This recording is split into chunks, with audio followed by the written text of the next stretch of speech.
Alrighty, how are we, guys? Big game this afternoon. Carlton up against the Bulldogs.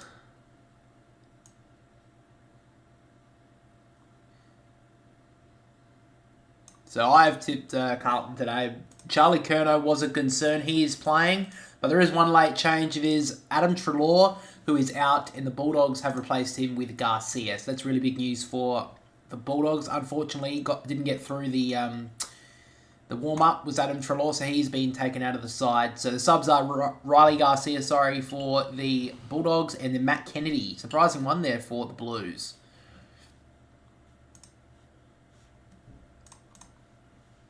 How you doing, Luke Ultra?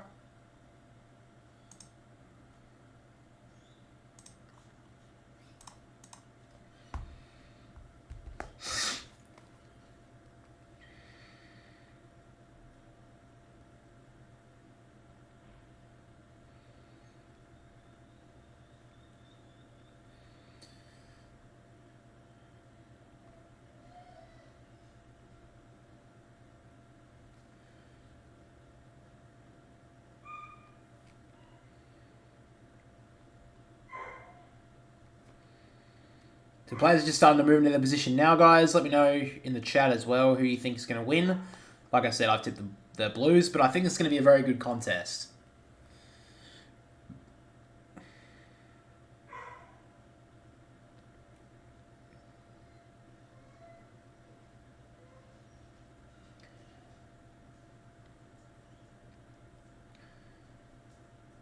So here we go. So players moving into their position now.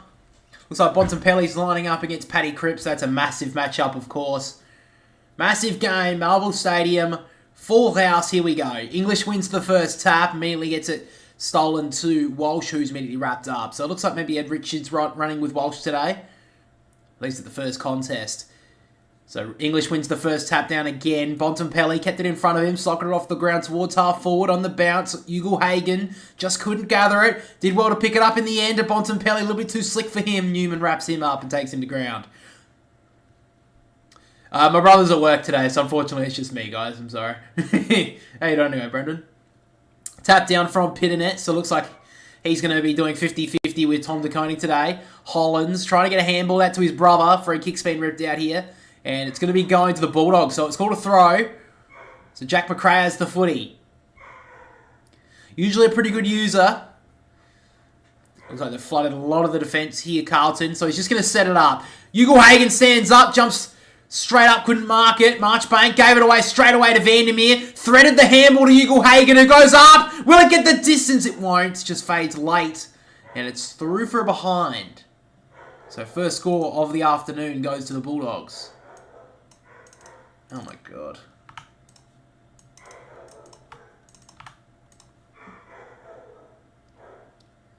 Good for Carlton for our loss. Yeah, that's true. Mackay went up. Ball got out the back to Koning. Great pick up with the one glove. Got it up to Hollands. Walsh. Cripps. Batman and Robin combine. And now they work it back. The Blues can go forward now, though, with Kemp. Wide ball. Lob took the front spot. Couldn't mark. And then Pitternet happy to just thump that one out of bounds.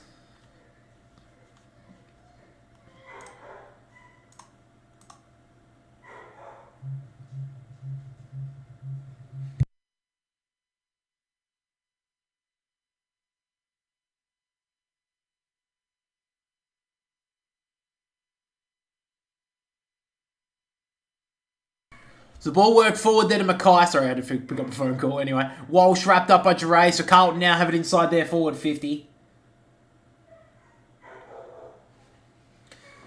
So it looks like, yeah, Cincotta has gone to Bontempelli as the tagging role this afternoon. English with the tap down towards Richards and Walsh. Liberatore handball out towards McRae. Hollands just tapped it towards the boundary line. I'll do it all again. So I think maybe he would have been set for Treloar today, Cincotta, but obviously with the late change, they've sent him to the Bont. Interesting to see how the Bont will play with that matchup today. I feel they'll send him forward to try and break the tag. Cincotta obviously has played as a small defender in his past, but that is a massive role for him. McRae just couldn't grab it. Walsh, Akers, they're working backwards here, Carlton. Newman heard the voice of Cincotta, missed the give though. Williams, English, and now McRae. Just gets on that trusty left. Sets it up towards 50. Ugle-Hagan glided in, couldn't mark. And now Akers on the rebound. Kicks it more central towards Fogarty. Good spoil from behind from Duray. Landed in front of Cottrell. Couldn't gather it. Ball locked up here from McNeil. It'll be a ball up just outside 50 for the Bulldogs. So early stages of this game. Both teams just feel like they're feeling each other out at the moment. English taps it down. Liberatore just sat on there by Chincotta. And it's going to be another stoppage here. So a lot of stoppages early in this one. Obviously, the Bulldogs last week had a real bit of a shock loss, I would say, against Port Adelaide. Really didn't show up in the first half. The game was done at this halftime siren, basically. So now Gallagher wrapped up. So again, just another repeat stoppage here. English tapped it straight down to McRae. Couldn't grab it too cleanly. Richards kept it in front of him. Almost stole it from his teammate. Knew he was a little bit more trusty with ball in hand. Now the Bulldogs work it wide to Duray, who's about to be shut down by Mackay. Just snuck up on him and dragged him down. Gone. Duray asking his teammates why they didn't say hot. Not really much they could have done, if I'm being honest. Duray immediately went. But anyway, Mackay just going sideways here to Cowan. And now Cowan just works it back here to Wiedering. So they're just going to try to set this one up here, the Blues. Just trying to switch the play. And now to Sard, who immediately bounced when he got the ball. Ugle-Hagan trying to track him. Just a little bit too slick to run away there with Sard. So now Carlton go with the full switch here. They have it now with Ollie Hollins. He works it short. Karmas got in front there of DeConing. Just thumped that one out of bounds. So good read there from Buku Karmas. Just to knock that one straight out of bounds there.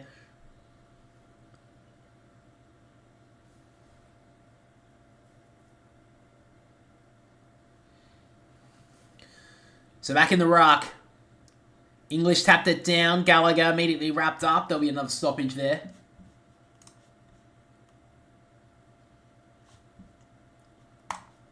So from the stoppage, Cripps got a handball away. Was held on by Waitman. And now Dale breaks the tackle and they can go the Dogs. Waitman sends it out towards the 50 for Darcy, who had the good spot. And dragged down a great mark. He wants to play on. Sees a play leading back. It's Vandermeer. Tough hit. Still both players sort of standing up for the moment as Sard exits his defensive 50. And now Carlton can just settle it down here with Newman. Very lucky that wasn't a big collision there. So Newman has it now at half-back.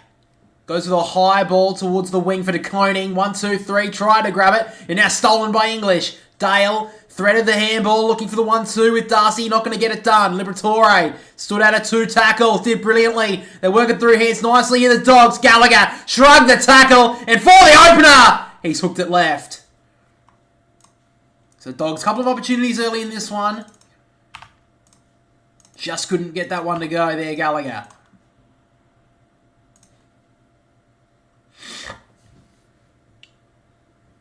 So Sard will take the ball, the kick in here for the Blues. So he's taking 2 bounces. Sard in the space of 3 steps, but anyway, he's going to send it high. Up goes Waitman! What a leap! Drags down a big mark. Doesn't really want to take too much time with it though. He sends it back inside 50 and Wiedering just cuts it off. What a leap there by Waitman. Just went up. And landed brilliantly, by the way. Went up on Tom DeConing, obviously. Not a mean feat whatsoever. Great mark there from Cody Waitman. So now Akers has the footy. Sends it towards Mackay, but Lob, immediately on his backside, just thumps that one out of bounds. So I had a lot of time to admire that mark there, Cody Waitman. That was a massive grab.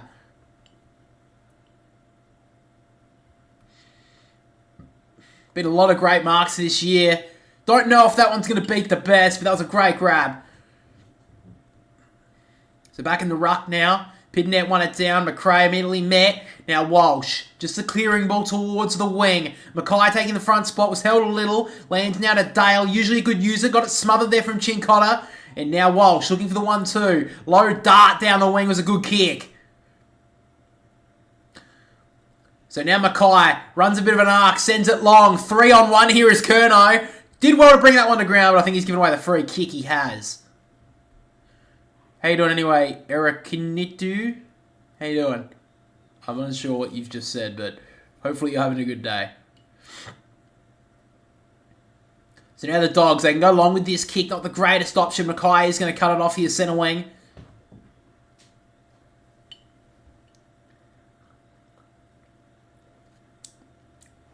He sends it long here. Looking for the leaper there, and Curnow did want to bring it to ground, but again, the Dogs have the numbers.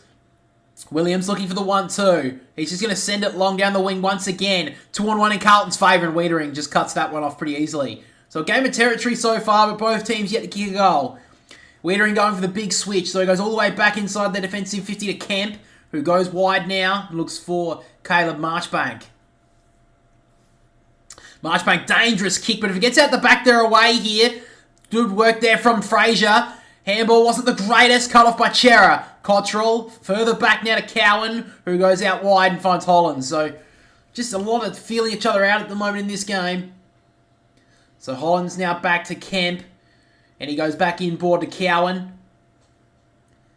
And now Newman, just inside the centre square, defensive side. He goes it more central. Dangerous kick, but it's going to work. It's Chera.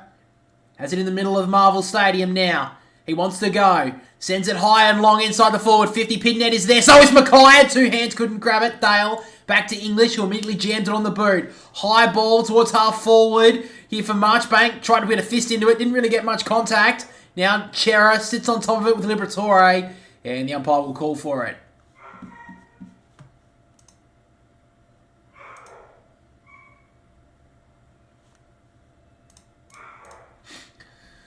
So tapped out to the voice there, Pitnet. It was a pretty strong tap towards Cripps. He's trying to gather it. Did okay, Hollands. Both the brothers combine. At the back.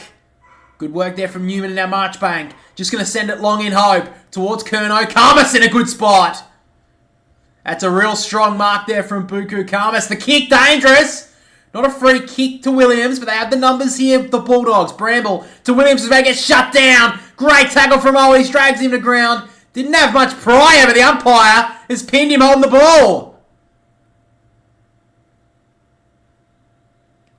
So a free kick here is going to go to Matt Owies inside the forward 50. A chance here finally to get the first goal of the game.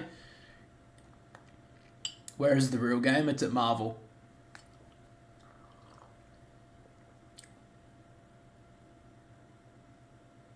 So Matt Owies. Always seems to be on the perimeter of this team, but always such a great player when he's in. Really surprised last year he was taken out for the prelim. He's been in and out a bit this year. And Matt always comes in. And as he usually does, kicks it straight through the middle. And he gets the first goal of the evening for Carlton. One of the all-time celebrators, Matt always. He gets the first goal.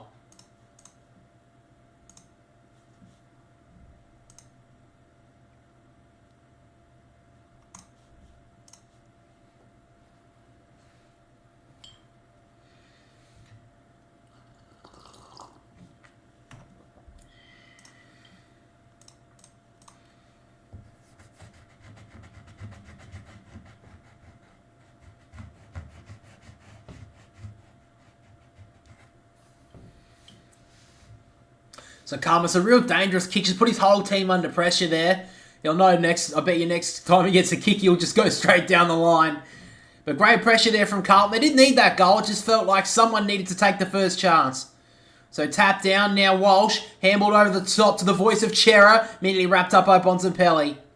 And it looks like it's going to be pinned again. Big call from the umpire. Bontempelli gets a free kick, that one. Very surprising. Didn't have much prior there, Chera. But now Bontempelli immediately wants to go. High ball up for Jamara. Had the hands towards it. Just couldn't grab it. Hollands running with Poulter. Wrapped up. Ball trickles towards the boundary line. Now Poulter shrugs it back under. And it'll be out of bounds. Dogs lose this season. Almost over. Lose this season. Yeah. Yeah, I do kind of agree with that. Tap down from Pitnet. Free kick's been ripped out here. It's going to go Darcy's way in the pocket. So the umpire's called for an arm over the neck, over the shoulder, I believe. And be Sam Darcy a chance here to kick the first goal of the Bulldogs. Probably hasn't been in his best form since returning from that suspension. But we know his potential could be one of the better players in the comp. So it comes around the body here, Sam Darcy, and he took it too much. So the Bulldogs missed 3 opportunities early in this game.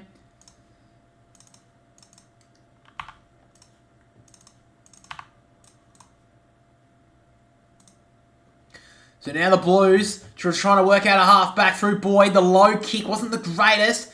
Hit the toes there of Mackay. Ball bounces around. They do well to get it out here to Poulter, but he handballs it to the toe of Boyd and it ricochets out of bounds. Right now, the Bulldogs looking at their kicking efficiency. They've had 29%, so got to start working on that a lot more. Been a lot of pressure early, though, from Carlton's side.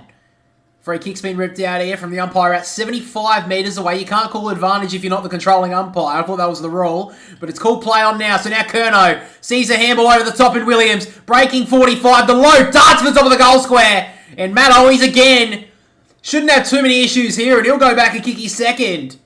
Great work there from the Blues. I'm still unsure if an umpire, the non-controlling umpire, can call advantage on a play. I thought that wasn't the rule, but the Blues took the advantage. The Dogs did stop, and now Matt Owies, top of the goal square, about 15 metres out. Won't have any issues. He'll kick it straight over the umpire's hat, and the Blues have two.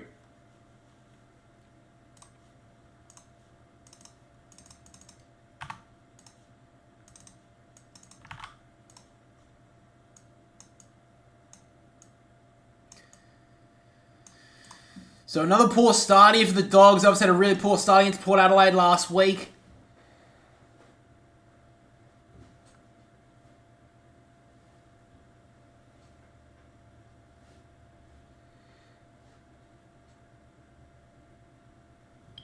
So great work there from the Blues. You had a good goal there. They worked it pretty nicely in the end. Easily, Zach Williams could have blasted away at goal, but he saw Matt Owies running into a lot of space at the top of the goal square. And Carlton have 2 goals in the space of about 2 minutes. So English with the tap down towards Liberatore. Just immediately held there by Walsh. Ball spills out to Sanders. Out the back further to Williams. Gives it back to Sanders, who sent the ball high up and under. Try and mark that one, he says. Chera stood under it, couldn't mark. Good hands from West. Dale, great pick up. Switches it to the left hand. Snaps on goal. Unpreferred foot and just misses.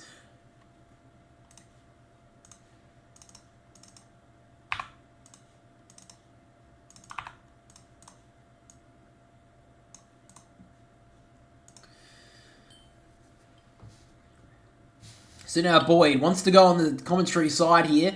Sends a low ball towards Mackay. Jure in front. Took the mark. So the Dogs seem to have had a lot of territory in this first quarter. Just haven't been able to capitalise on the scoreboard. And the Blues, when they've had their opportunities, have looked really dangerous. He sends it high and long. Taking the front spot there was Kemp. May have got a high one. Not paid. Vandermeer. Handballed. Missed everyone except for Hollands, who tried to get a handball away. It spills under Darcy. And it'll be a stoppage inside the Dogs' forward 50. It's about 30 out from their goal. Sliders jangle. Dogs have the stoppage here. Darcy taking the ruck roll. Spills out now to Sanders, who finds a little bit of space. Snapping towards goal. Players on the line. Got a touch on that one, Newman, and it's another behind there for the Western Bulldogs.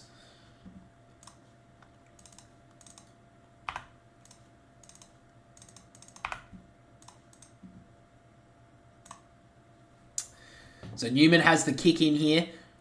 Just padding up the disposals here. A couple of the backmen here for the Blues. Sends it high. Lob got a fist to it on the bounce. Hugo Hagan, a little bit of space all to himself. Kicks it across goal towards West. Boyd got a fist onto it. Still in the pocket here.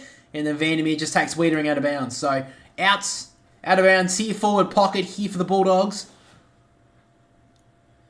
So the Bulldogs just threatening to kick a goal here. But until they get one, the Blues will feel pretty comfortable with this margin.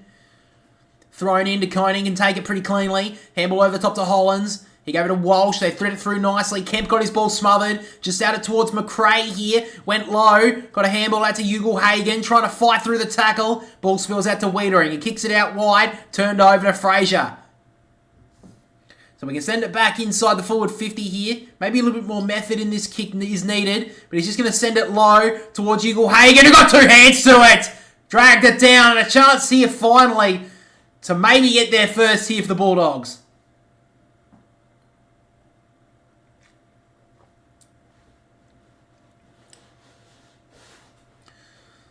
So he's had a couple of opportunities, a couple of hands to it so far, Hugo Hagan, but just hasn't been able to drag one down. That's a great mark there from Jamara. So a chance here to get the Bulldogs their first goal. Ooh, he's hooked that one there, and another miss for the Dogs. The Dog supporters just waiting to get into this game, but the team is not doing it for them at the moment. So now the Blues, just in the back 50 here with Brody Kemp. He goes to switch it out wide. Good kick there to Akers. Wants to give it off to Boyd, but they're just going to slow it down a bit here.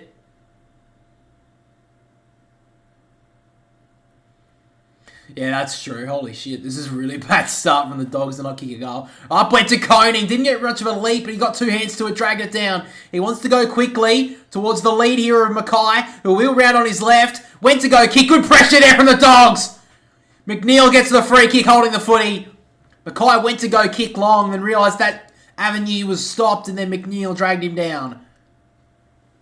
So good pressure there from the Dogs. Lob has it now. Just defensive side of the wing here. So they're just going to have to send it long here. They've been pretty good in the contested parts of it. Contested marks so far. Wiedering just a little bit too easy there to push Hagen underneath it to a good grab.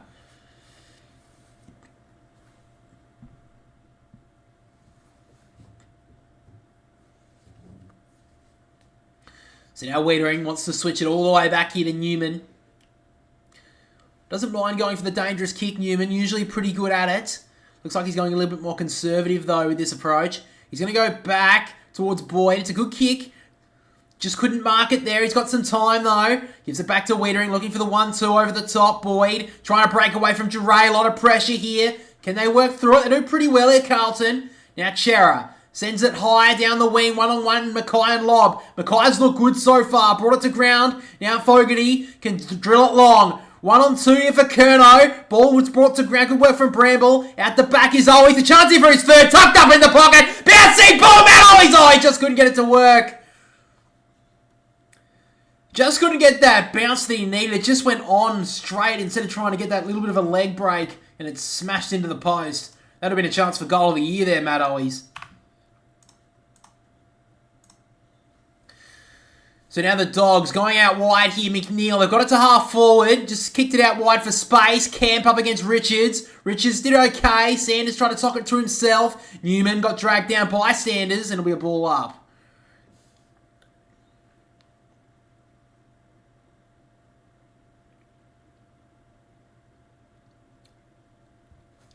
So from the tap, English, Richards working it through. Sanders, Poulter. Not a lot of the bigger names there, but they're working forward. High ball, Akers sort of in the spot to a good mark. And now they want to go off half-back. Wiedering doesn't have a lot of ideas here, so he just works it wide here for Owies. Long handball. Wasn't a great give, though.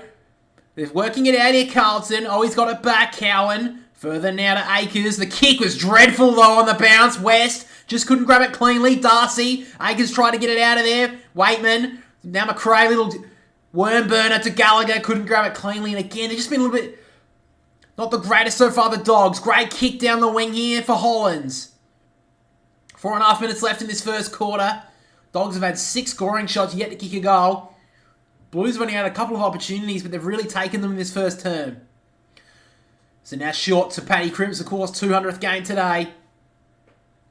Favoured son of the Blues. Probably go down as one of the all-time greats in the navy blue. He sends it inside the forward 50 of the Blues. 1, 2, 3, 4 on Curnow. Just couldn't bring it down in the end. Walsh tapped it out wide to the space. Oh, stole it between his legs. Handball wasn't the greatest though, and it runs out of bounds.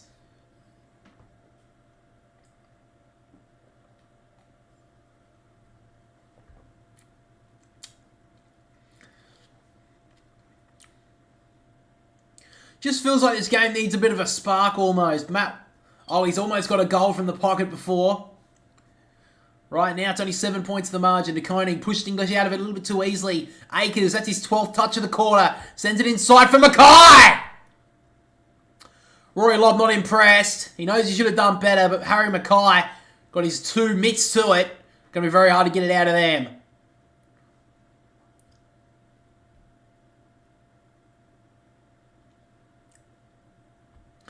So this would really hurt the Bulldogs. They've just been in this game so far. They've just had a couple of errors. And shots in front of goal have been woeful. And now a chance here for Harry Mackay to kick the Carlton's 3rd goal and take a good 13-point lead late in the term. So Harry Mackay from outside 50, he's hooked it a lot. And he's just scraped it through for a behind.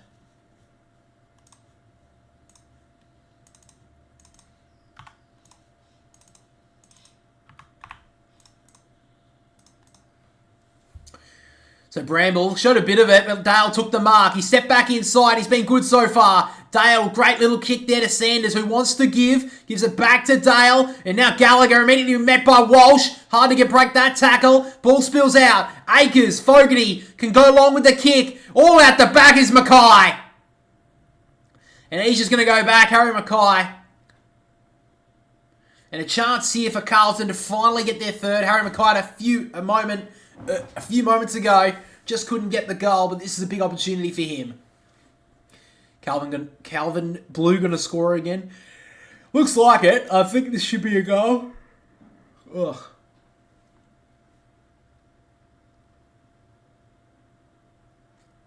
So now Harry Mackay, about 35 metres out. Slidish angle, he comes in. That's a great looking kick. And the Blues get their third and lead at late stages of this first quarter by 14 points.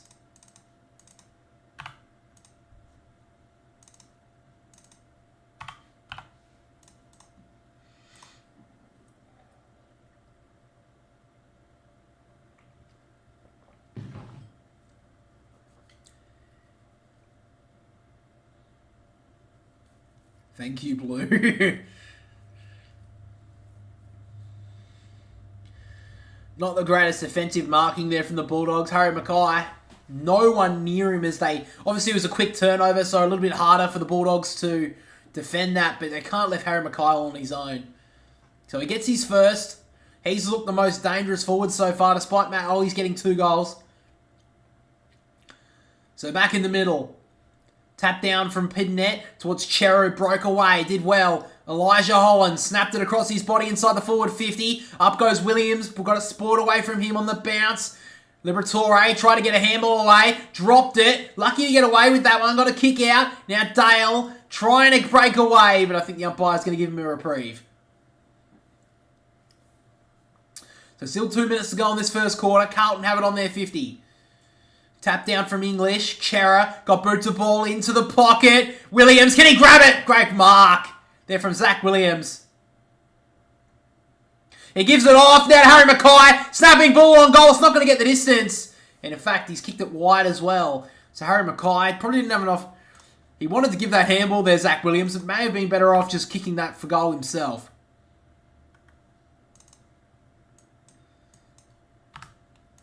Yeah, I get that, Nigel. Blues obviously had a really big drop-off last week. So Dale low kick down the wing. Good kick to Poulter. He wants to go. They have the numbers out wide here, the Dogs. Ugle Hagen and centre wing. Just going a bit slow at the moment, the Dogs, but they've had opportunities. He goes with the low ball towards half forward, Wiedering. Dreadful kick there from Jamara Ugle Hagen. Don't know about that kick there. Now Wiedering. Maybe a late chance here for Carlton. He goes all the way back to Newman. He's calling for Hollands to give. But now he's just going to have to go wide with the kick. Going back with the flight. Great mark there from Jure. I think that's going to be 50, and it is. Zach Williams giving away 50. He's a little bit bemused, but I think it was there. And a chance here for Taylor Jure to finally get the Dogs' first goal in the shadows of quarter time. So I think he was called to come back there, Zach Williams. Didn't hear it or didn't know about it. And obviously now it's a 50-metre penalty.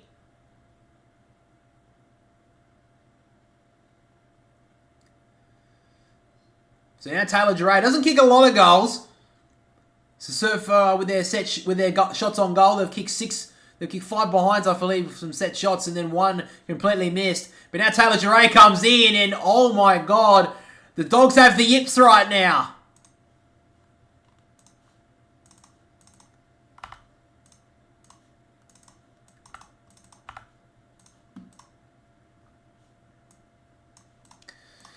So 14 points. Sard sends it high for Mackay again. Lob got a fist to it and run out of bounds. So 38 seconds left in this first term. So the mark was taken there by Jure. I think it was... if that was just for that little hold, that's fucking weak. But if it was because he went straight over the mark, then they're not moving back at all. I think maybe that's fair enough. So Pidnett with the tap down towards Cripps. He gathered it. They have a late chance here, the Blues. A short kick for Williams. Didn't gather it. Now Lob can go on the rebound. Sends a high ball for Waitman again. Newman in front couldn't mark. Sard tapped it to himself. Trying to tap it out to a teammate as well. Hollands just got to take the contact. May have got a high one. The Blues Sorted out okay, Newman. Gives it off to Sard, who want to get onto his left. He sends it high towards centre wing. Free kick's been ripped out. It's going to be downfield here for Carlton. Mackay immediately goes. Sees a player at the back. Long kick. Great mark from Fogarty. Right on quarter time. The Blues can put a real painful goal here on the Bulldogs. Great work there for Harry Mackay.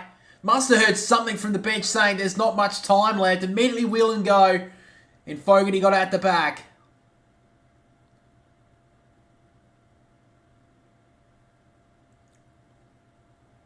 So Lockie Fogarty. He comes in. Oh, he's missed a big opportunity on quarter time. Left it out to the right-hand side. But Carlton, not a lot of complaints going into the first change. They lead it by 15 points. 22 to the Blues. The Dogs, yet to kick a goal, have kicked 7 behinds.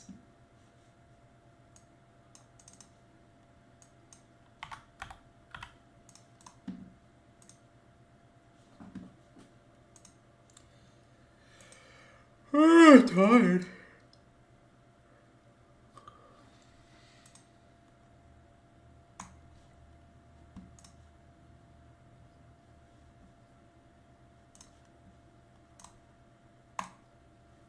So looking at it at quarter time, guys, looking at the statistics, top disposal getter is Blake Acres with 13 touches. Probably been one of their best so far. Nick Newman's had 10 for the Blues as well. And then on the Bulldogs front, the leader is Bailey Dale with the 9. After that first quarter, I'd say probably best on ground's been Harry Mackay, though. He's had 8 touches. He's only kicked 1 goal too, so he could have had a massive first term. But his play around the ground was being brilliant so far. Even Jacob Wiedering as well. He's had 8 touches. Where's it say the intercept possessions? Because I know he's had a lot of them. Yeah, he's had 4 intercept possessions in the first quarter. So he's on track for 16, which would be, I think, would probably be one of the biggest ones you've ever seen.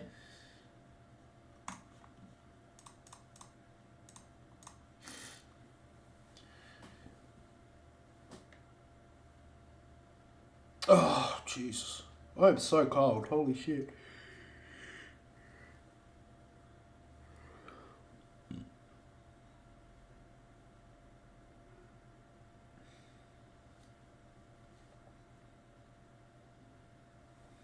Actually, I'll quickly post the votes quickly for these games.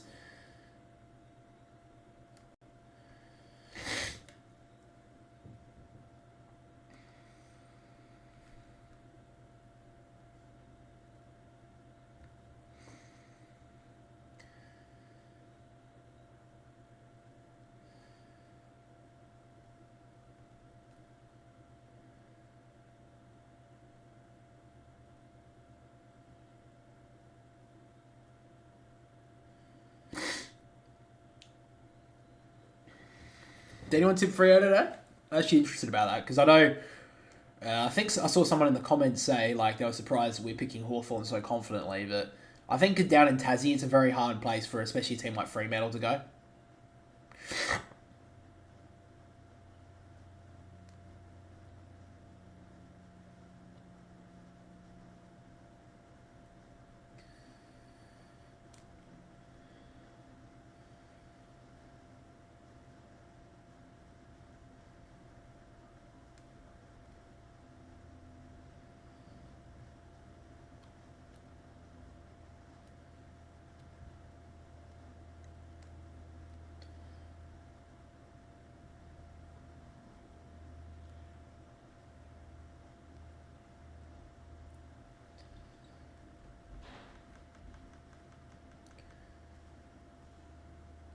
Fuck yeah.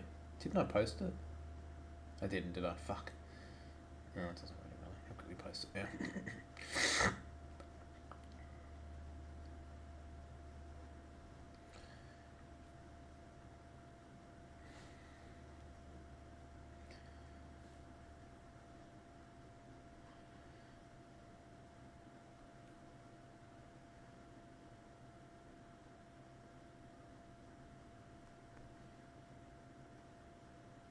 Yeah. Fuck yeah. Sorry. Just sitting here going, oh, for fuck's sake, fuck me, fuck off. Just another Sunday. Well, I'm happy the Swans won today, guys, so we actually finally won a game. Well, not finally, but we finally won a game after, 2 weeks of losing and winning 15 games and 1 or something. It wasn't that big, was it? Was it 15 and 1? I don't think it was 15. It wasn't 15 and 1. Anyway.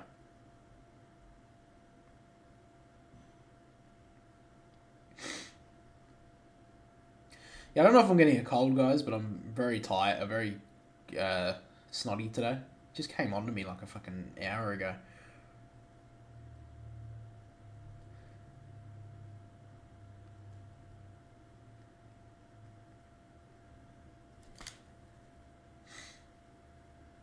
The fuck is it? Yeah, I don't know if I'm getting a cold, guys, but I'm... Must have got bit by a goat. I used to dream as a kid to be one. I hope that... On to me like a fucking hour ago. I just realized my stress flag. Holy shit. Idiot. Anyway.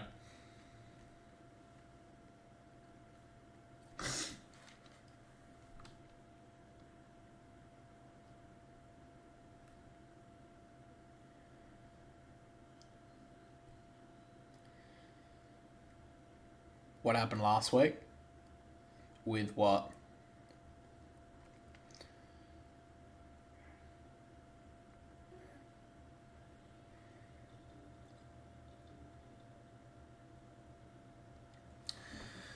So the second quarter about to get underway, guys. 15-point leaders at Carlton after quarter time. Late chance for Fogarty was missed. Here we go. Tap down from Pidnet towards Cripps. Got the kick away, but got smothered immediately. Richards. Handballed underground towards English. Got tackled almost without it. Ball spills out now. Handball threaded through by Boyd was brilliant. The chin collar. He can go inside 50. Wasn't the greatest kick, and Karmas cuts it off. So Karmas works it short now to Liberatore. The kick inside now to Sanders. He wants to give now to his captain, Bontempelli. Sends the kick wide into Poulter. So now Poulter. Back inside. They're just going slowly here, the Dogs. Sanders sends it high and long now. Looking for a leaper. Pidney got a spoil to it and it runs out of bounds.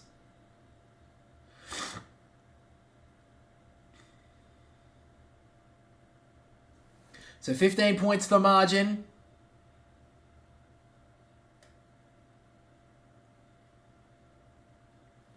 English tap down. English got a little tap again towards it, but neither could get it out of there. Kemp sitting over it a little, trying to back out of trouble there is Gallagher. And another stoppage here. Can the Dogs get the first goal of the second term? They had 7 opportunities in the first term, all behinds. I think there was a miss in there as well. Tap down from Pidnet. Waitman couldn't grab it cleanly. Trying to get a high free kick, and he's going to get it too. He definitely looked for the high one there, Cody Waitman. Umpire dropped straight into it.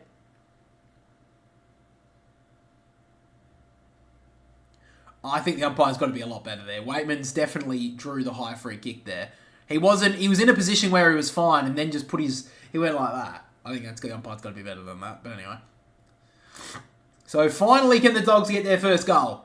Waitman comes around, snaps on goal, and finally they split the big 6. Early stages of the second term, the Dogs finally get their first. And they desperately needed that one just to get their game going.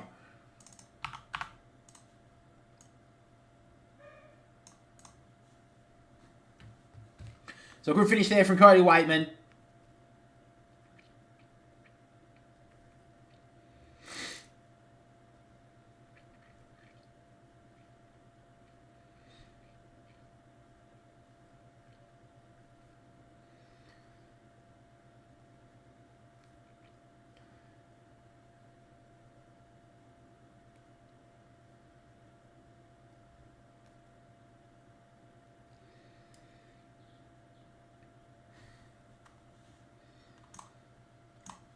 So 9 points the margin. Good finish there from Cody Waitman. They finally get their first goal.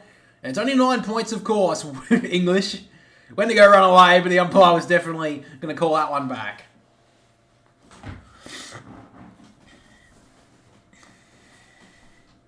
So the umpire throws it up here. Tap down towards Chera. Richards handball it out. Now the Dogs get another clearance. Liberatore sends it long for Ugle-Hagan. Wiedering had that mark. All sewn up in the end. The umpire was immediately there with the whistle to call that one. So Wettering works it short. Cowan.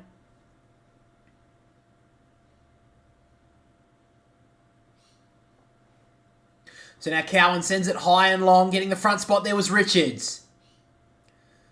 So he wants to go here, Ed Richards. Eventually now gets onto his left boot. Just switched around there on Mackay and sends it long.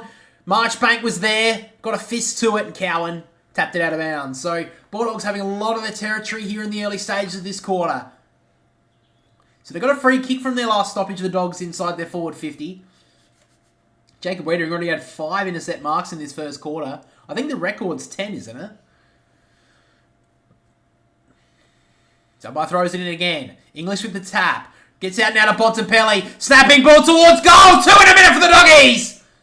Great finish there from the Bont. The Rolls Royce.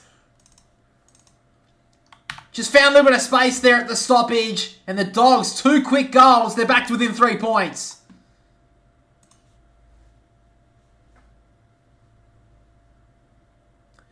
Chincotta's been on him all day so far and let him have maybe a metre of space, not even that. And that was just enough for Bontempelli to get that ball to boot and snap it home.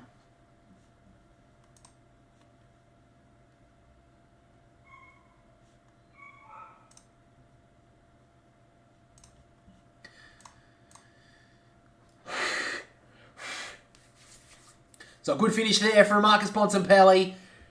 He only had the 4 touches in the first quarter. He's been marked by Chincotta so far in this game. Obviously, Treloar was a late out, so the next best, of course, would have been going to the Bont. So at the stoppage now, he's got Walsh tracking him.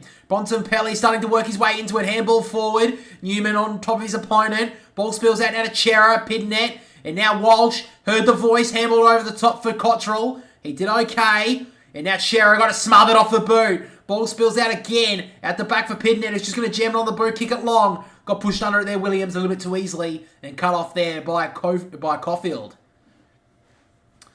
How bad is Collingwood?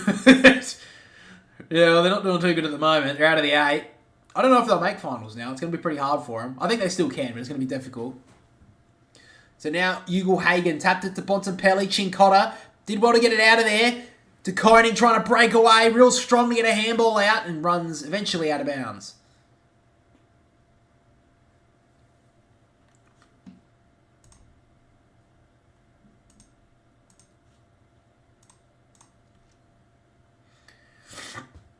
So the umpire throws it in now. 3-point leaders are the Blues. Dogs got the only 2 goals of the second term. Dale gives it at the back now to Richards, who can run inside. He goes high and long with the kick. Inside the forward 50, not the greatest option. And Wettering takes his 6th intercept mark. Early stages of the second term. I believe the record is 10. I'll have to hear out in the commentary if they say it, but I think it's 10. So Brody Kemp has the footy. We won't. Oh, you're a Collingwood fan, and you're saying how bad they are. Okay. Yeah, I guess that's fair. So Sard works it inside now to Boyd, who goes more central. Dangerous kick. Dale cut it off. Read it like a book. He gets it back from Liberatore, who did the little duck step. Kicks towards goal. Bailey Dale, and the Doggies hit the front. Well, they just missed some opportunities in the first term, the Bulldogs, and now they're taking them in the second quarter. This has come from, I wouldn't say nowhere, but the Dogs have really hit their strides in this second quarter. Wow, Common Blues.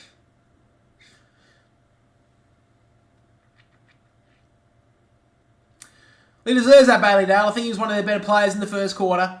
That was a great finish too. That run inside 50, took the step. He had to get booted the ball as soon as he did though, because Chera was right there on his hammer and he got the ball straight through the middle. And he's had 11 touches now, Bailey Dale. He's looking like the most dangerous player on the ground for the Bulldogs. So it'll be interesting if Chincotta maybe gets sent to him at some point.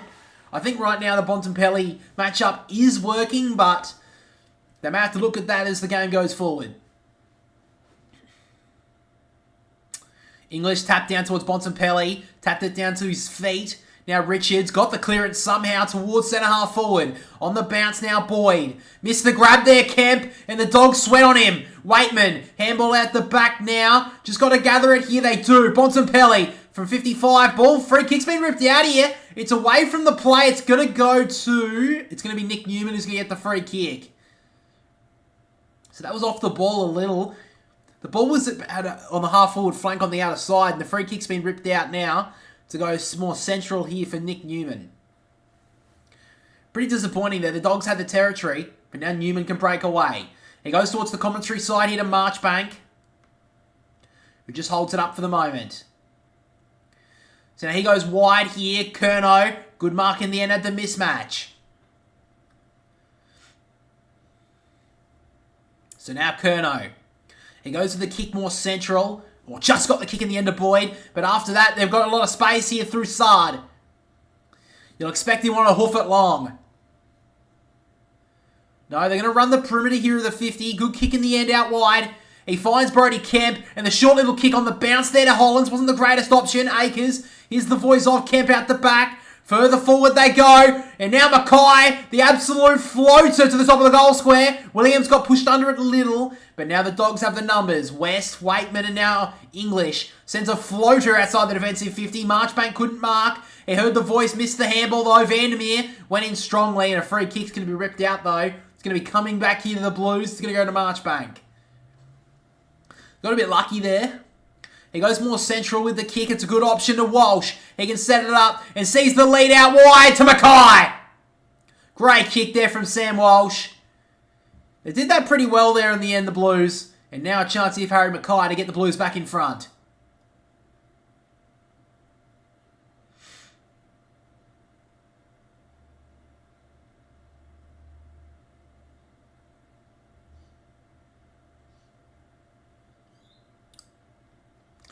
So Harry Mackay has kicked 1 goal 2 so far. He's been by far the most dangerous forward on the ground.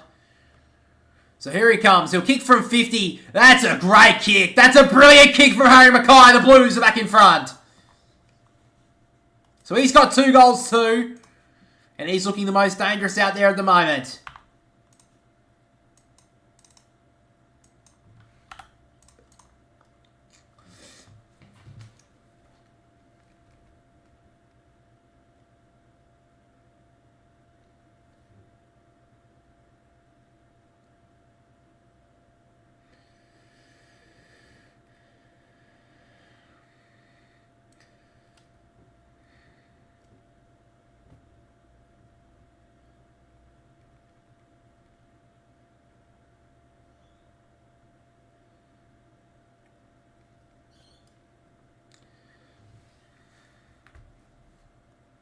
Blues, common Blues, 3 more, yeah.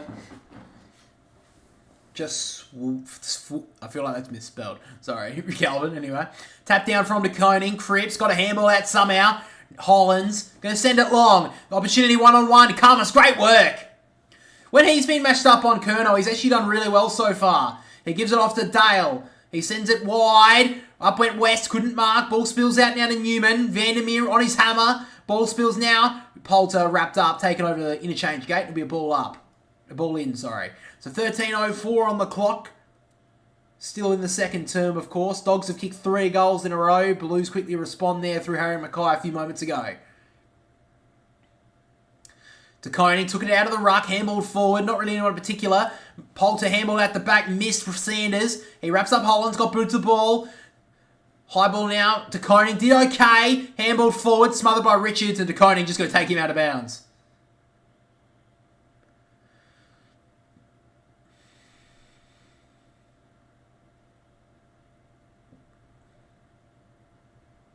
So players just falling over and top of each other at the moment as the ball's not out of bounds, sorry. The umpire's going to throw it inbounds. Tap down from Darcy. Cripps couldn't get it out. West, McRae. Poulter again, he's had a lot of touches so far, it feels like. Dale. Handball now to Sanders, who just put it on the boot. Not much of a look about it. Up went Darcy. Great grab. So Darcy has it now centre wing.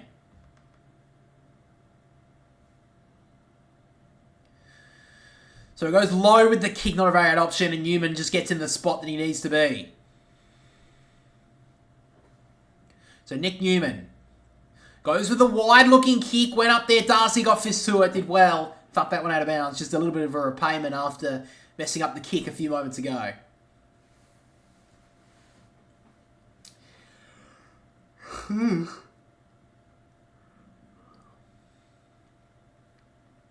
So So throws it back into Koenig. Try to take it out of the ruck. Just left the ball behind. McRae. Great tackle there from Chera. And now Chincotta sends it long. One-on-one is Mackay. He's looking dangerous today.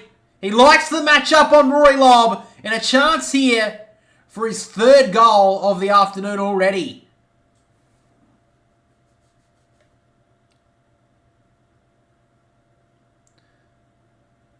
Oh, I don't know about this. Harry Mackay, 20 metres out. He's going for around the body from straight in front.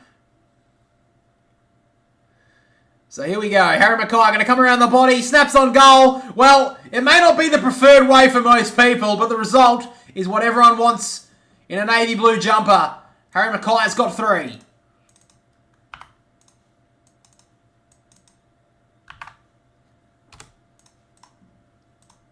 Nine points the margin now.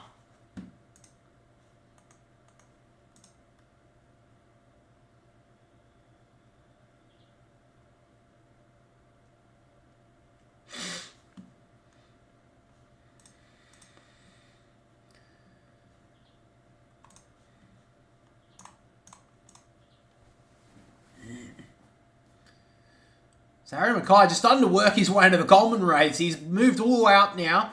He's moved 2 spots forward in this game already. He's moved to 3rd spot in the Coleman race. Obviously, his teammate Charlie Kerner on 46, 4 goals in front of him. But if this game keeps on going the way it is, he can track that down today. From the clearance, you got to kick away there. Fogarty at the back is Hollands. Couldn't really break away, so he handed it back to Chincotta. On the left boot towards the forward. Top of the goal square. Lobb couldn't mark. Ball spills now. Bramble, he can clear. Wide kick here, looking for English. Couldn't get there, in fact. Ball finally bounces to him. Long 15-metre handball was interrupted there by Cripps. Pidnet gives it off to Hollands on the left boot. High and long. De Koning is there, so it's Kerno! Somehow got the front spot, and Charlie Kerno drags it down. Well, he's been pretty well quelled so far from Buku Kamas, but in the one-on-one, he broke back in the end, took the front spot, and not really much Kamas could do.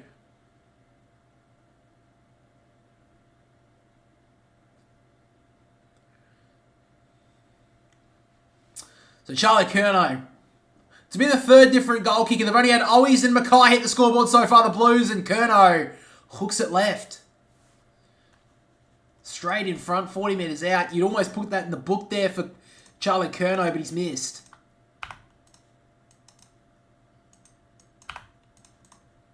So 10 points the margin.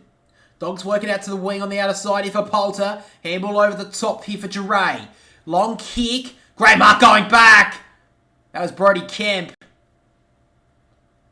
He played on. He put himself under a little bit of pressure there, Kemp, and the kick's on the full.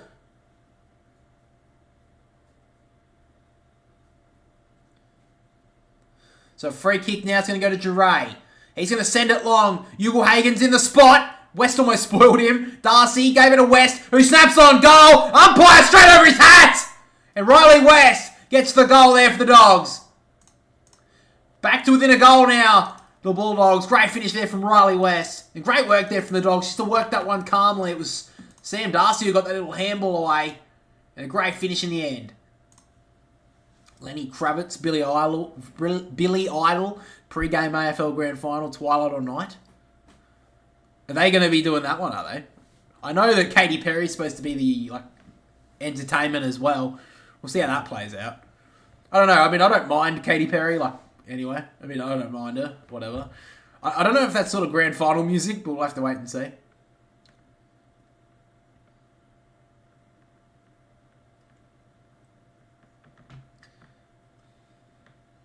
So we just ticked under 10 minutes to go in this second term. Dogs have kicked 4 goals to 2. And they lead by 4 points now, the Blues. English with the tap down. Spills now to Hollands, trying to break away with a handball. Got it smothered almost. Liberatore dragged down by Cripps. That's holding the footy. And he didn't get rewarded there, Paddy Cripps. I was a bit surprised by that one. That was not a handball. But it'll be a ball up now. So forward side here in the centre square for the Blues. Tap down from English. Williams threaded it through nicely to English, who could get through the front of the stoppage. Tumble punt forward, but in the spot is Ugle-Hagen.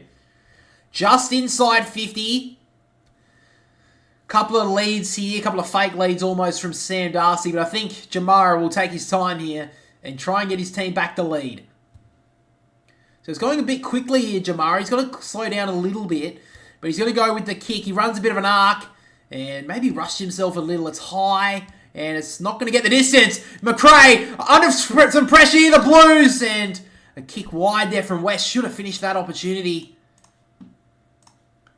That was very lucky there for Carlton. West had a snap-on goal. He probably should have buried it.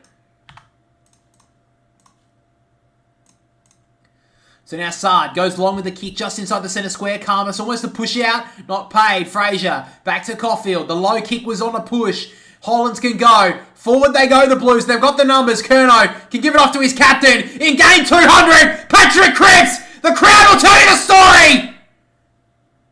Great work, Patrick Cripps. In game 200, kicks the goal.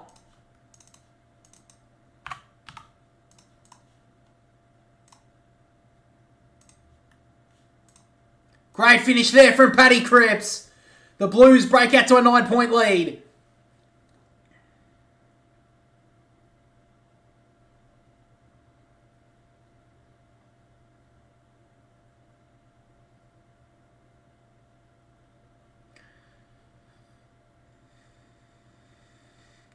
And the Chandler Cripper goes around Marvel Stadium. Love to see it.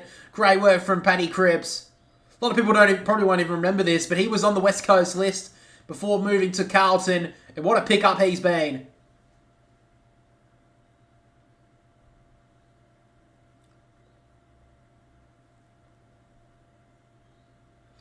So a 666 infringement has gone against Carlton. That's their first warning, of course. So it'll be a ball up here.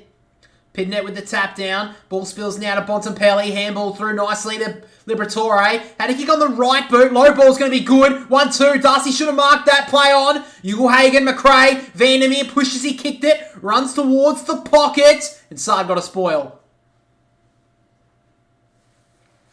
Need Blues to score 2 more. What, you got to bet on them or something?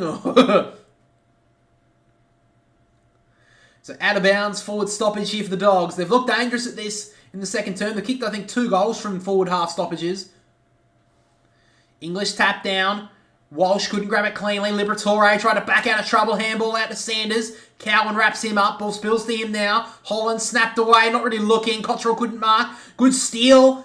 And they set it up here, the Dogs. Who can get there in the marking contest? Bill spills out. Now Bontempelli trying to break away. Good tackle from Hollands. Darcy wrapped him up. Ball spills eventually over the line. And they survive that real big push forward there, the Dogs.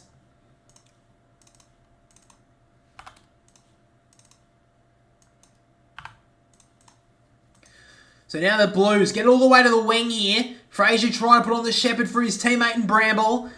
Lob, Fraser, handball it out now. Caulfield, terrible kick. And eventually Mackay will mark it. What a first half he's having. So 8 points the margin. Just over 7 minutes to go in this first half. Harry Mackay, what a first half he's had. So high long ball here. English got a spoil towards it.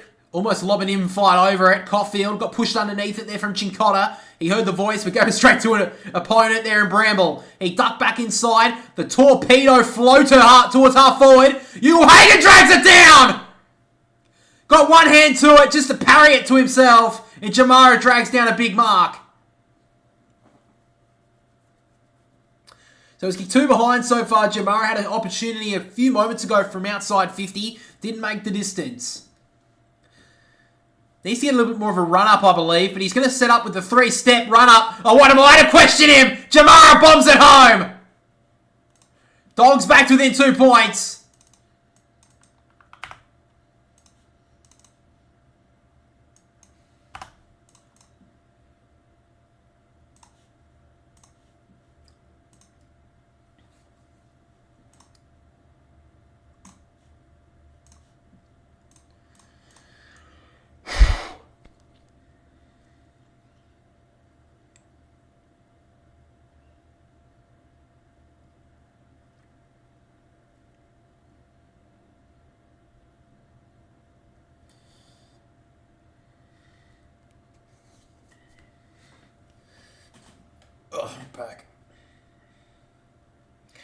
So Jamara gets his first goal of the afternoon, and the Dogs are back within a couple of points. They've kicked 5 goals in this quarter. They've fought their way back into it.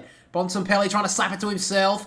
Pushed away Cripps, but now spills to Pinnet. Oh, great little turn from him. Cripps, Newman, handball over the top to no one. Turned it over.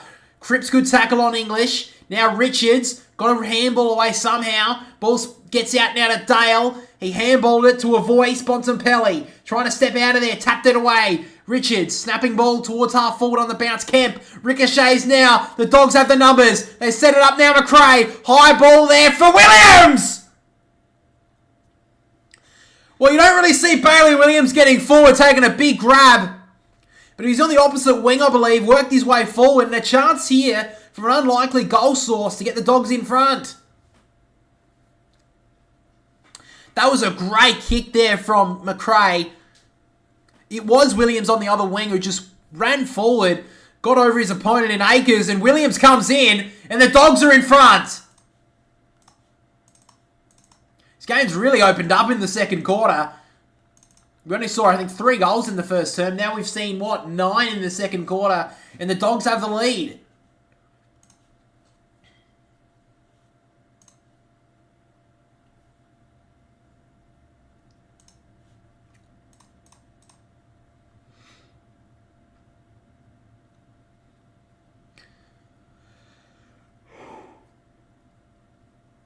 Oh, I'm tired. Holy shit.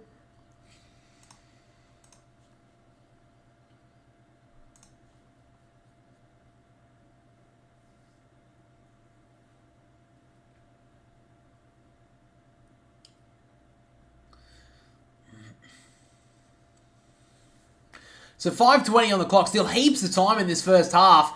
This game's really opened up in the second term. From the stoppage, Walsh trying to gather it to himself. Did pretty well. Now to Koning. Snapped it on the left boot. High ball to half forward. Kerno trying to take the front spot. Carlton did pretty well, I believe.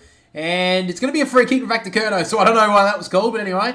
So Kerno, he'll wheel and go. From 55, Kerno, like a little spot kick, gets it there!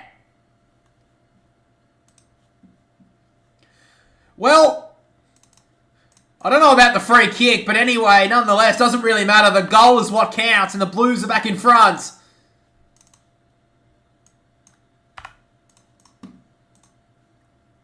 What the fuck is going on with the Blues? Just got back from lunch. Yeah, I don't know. It's been a very topsy-turvy game right now. To be fair, in the first quarter, sorry. I mean, the Bulldogs had opportunities. They just didn't take them. The Dogs are taking them in this second quarter. They've kicked 6-2. 6-2. So I think maybe they're just getting a better look at goal.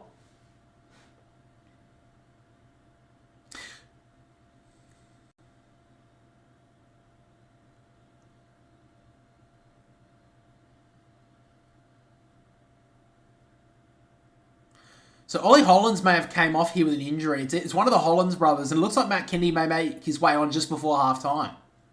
So Cripps from the centre of the ground trying to get the ball out. Richard sits on top of him. Liberatore trying to get it out. That was a throw. I don't know how the umpire missed that. Bontempelli spun around, almost held. And play onto the call. Going to go to the Blues way, to Koning. Sends it high. Lob standing underneath it. Good mark. So Lob wants to go out wide. Dreadful kick. Cowan can shut it down. Did okay. Handball at the back. Marchbank. Akers. Short little kick. That was smart. Chincotta gets the hands up. Drags down a good mark. He gives it back to Akers. Usually a good user inside the forward 50. He goes long to the pocket for Kerno. Well, I gave credit to Buku Karmas in the first quarter. He had a really good matchup on him. But now Charlie Kerno about to go back for his third goal.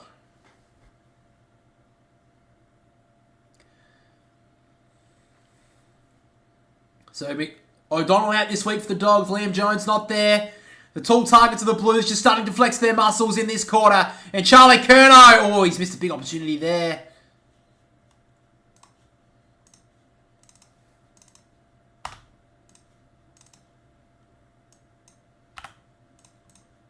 So 3 points to the margin, 3:47 on the clock. So the English kick inside to Caulfield in the defensive 50. He wants to go inboard, but he's just going to have to switch the play. So it goes out the back here to Lob. So they're going with the big switch here, the Dogs. Karmas. At half-back. He's got Dale over the top. That's where he's going to go. Probably been the best of the Dogs so far. 17 touches in this first half from Bailey Dale. He's been brilliant, prolific. The short kick to the lead-up of Liberatore. Probably give it back here to Dale, he will. So now with his 18th touch, the kick over the top to McRae, it will work. Richards ducked away from De Koning. He's about to get shut down by Walsh. Great pressure there from Carlton. Just when the Dogs were about to break away, Sam Walsh wasn't going to let him go. So now Walsh. Playing himself into a little bit of pressure, but he's going to work it back into Sard. Now Boyd. So he wants to go Jordan Boyd. Goes wide with the kick. Trying to mark there was Curnow, and the ball spills out of bounds. So 2.5 minutes left in this first half. Dogs have kicked 6 goals in this quarter. Oh, in fact, it's Zach Williams who's been subbed out, guys. So Matt Kennedy is on. Late stage of this first half. So Zach Williams, very big call, very big substitution. He's been pretty good for the Blues since moving up forward in the 8 or 9 weeks or so. So from the stoppage, De Koning trying to get it wrecked out of there by his own teammate and Kennedy. It'll be a ball up.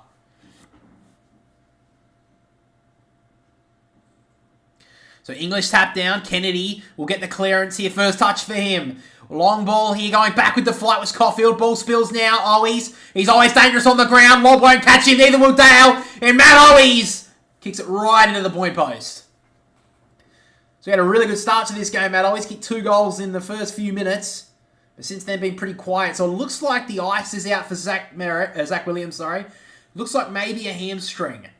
I'll try and get confirmation on that in a minute. So Karmas will take the kick from the back pocket. Goes long, looking for, I think it's McNeil in the one-on-one. In fact, it's Richards against De Koning. Don't know about that for a high ball opportunity. He goes centre forward here, De Koning. Not a great-looking kick. Bontempelli gives it back to Duray, who got booted the ball into the middle of the ground. Darcy can't get there. Little handball underground was okayed from Ugle-Hagan. Waitman couldn't gather. They're just working it forward here, the Dogs. Ugle-Hagan working back, gives it out to McNeil. He can go forward with the kick into the pocket for Poulter. Should be a free kick. And it is. Wiedering's giving it away. Had to be a free kick there to Caleb Poulter. And a chance here with 1.5 minutes to play in the first half of the Dogs to take the lead back. Not much really Wiedering could do there. The kick was really good to Poulter. He just had to do something. Try and get a fist towards it there, Wiedering, and just collected the arm of Poulter. So, of course, a former Collingwood player a couple of years ago was delisted by them. Was a cult hero for a year or two, Caleb Poulter. Played in the VFL side last year. Got picked up as a mid-season draftee. And now Caleb Poulter on the big stage gives the Dogs the lead back.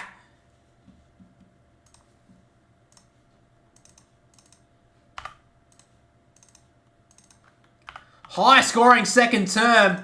We've seen, 4, 7, 11 goals in this second term. And the Dogs take the lead back. I think that's the 3rd lead change of the quarter.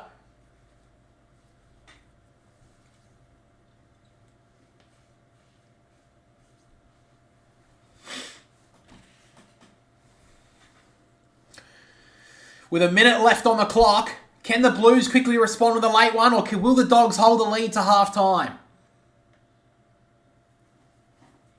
So Poulter, great finish from him. Tough angle, to be honest with you, but it was a great kick in the end. So back in the middle we go. De Koning with the tap, trying to take it out himself. He did really well on the end of Walsh. The kick on the bounce towards half forward. Got pushed.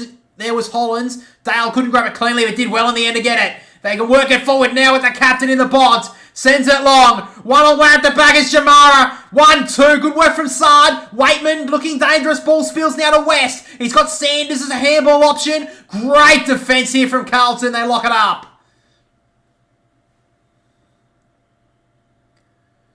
I'll be back in the 4th. This is hard to listen to. No, sorry, Nigel. I'm trying my best here. De Koning taps it down. Richards couldn't grab it cleanly. Walsh with the kick out. Cottrell on the back there of Dale. He just socketed forward. Hollins got hit hard there by Waitman. Got a kick away though. Karma standing underneath it. Went up. Mackay almost pushed him underneath it. Could have given away a free kick, but Lob sees it out of bounds. 17 seconds left. I think both teams can still score, but let's see who can make their full charge here. It is forward side of the wing on the Bulldogs' favour, but you know the Blues can go quickly. So English with the tap down. Chera wrapped up immediately by Bontempelli. Williams trying to get in and under. And it'll be another stoppage.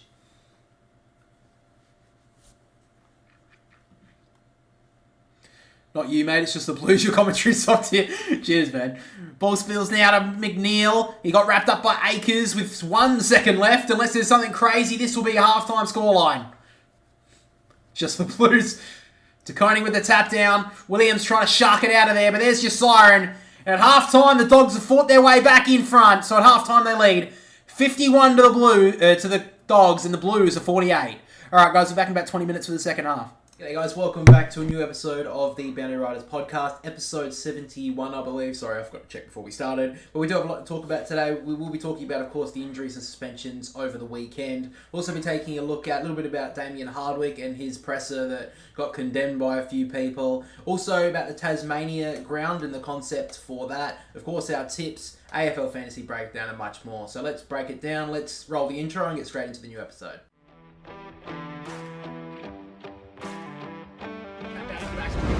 And then Rankin from the pocket. Don't tell me, Isaac Rankin! Yeah. He's just got the license for a brothel. Well, I think Gather Round's going to be more than just AFL. I think this is next season. It's at the handle at the back. Nick Dacos to get the Pies home. He's done it! So as we've had over the last couple of weeks, a bit sporadically, you're back with us. My brother Jack, of course. You guys had a good win on the weekend, Port Adelaide. So, I mean, are you thinking Ken Clee keeps his job now, or...? Oh yeah, we're finals bound, and yeah. Do you think they make the finals now, Port Adelaide? I think Port Adelaide will make the finals based on the fact is that Well, it's hard to say. They're just outside the 4 at the Yeah. moment, so they could be close, but it's going to be a bit difficult. Their run's a bit tough, as we've seeing, but if they bring their best like they did against the Bulldogs, they can probably beat most sides. Yeah. But if they play like they did against Brisbane, they won't beat anyone. Yeah. So it's just the typical Port Adelaide. Yeah, I mean, we'll talk a little bit about the Swans as well a bit later, but yeah, that was a pretty disappointing loss, I'm going to be honest with you. Yeah, I think that's probably where we'll probably be around the middle of the episode, but yeah, the Swans pretty disappointing on the weekend, if I'm being honest. They should have lost that game, and they're lucky they've got a really good start to the season. So now they can kind of afford to lose a couple of games. Well, the good thing was that Carlton lost, so you're still technically 3 games clear. 2 games clear in percentage. 2 2 you games. could probably say Probably 3 with the percentage that the Swans have, and they haven't lost games by a lot.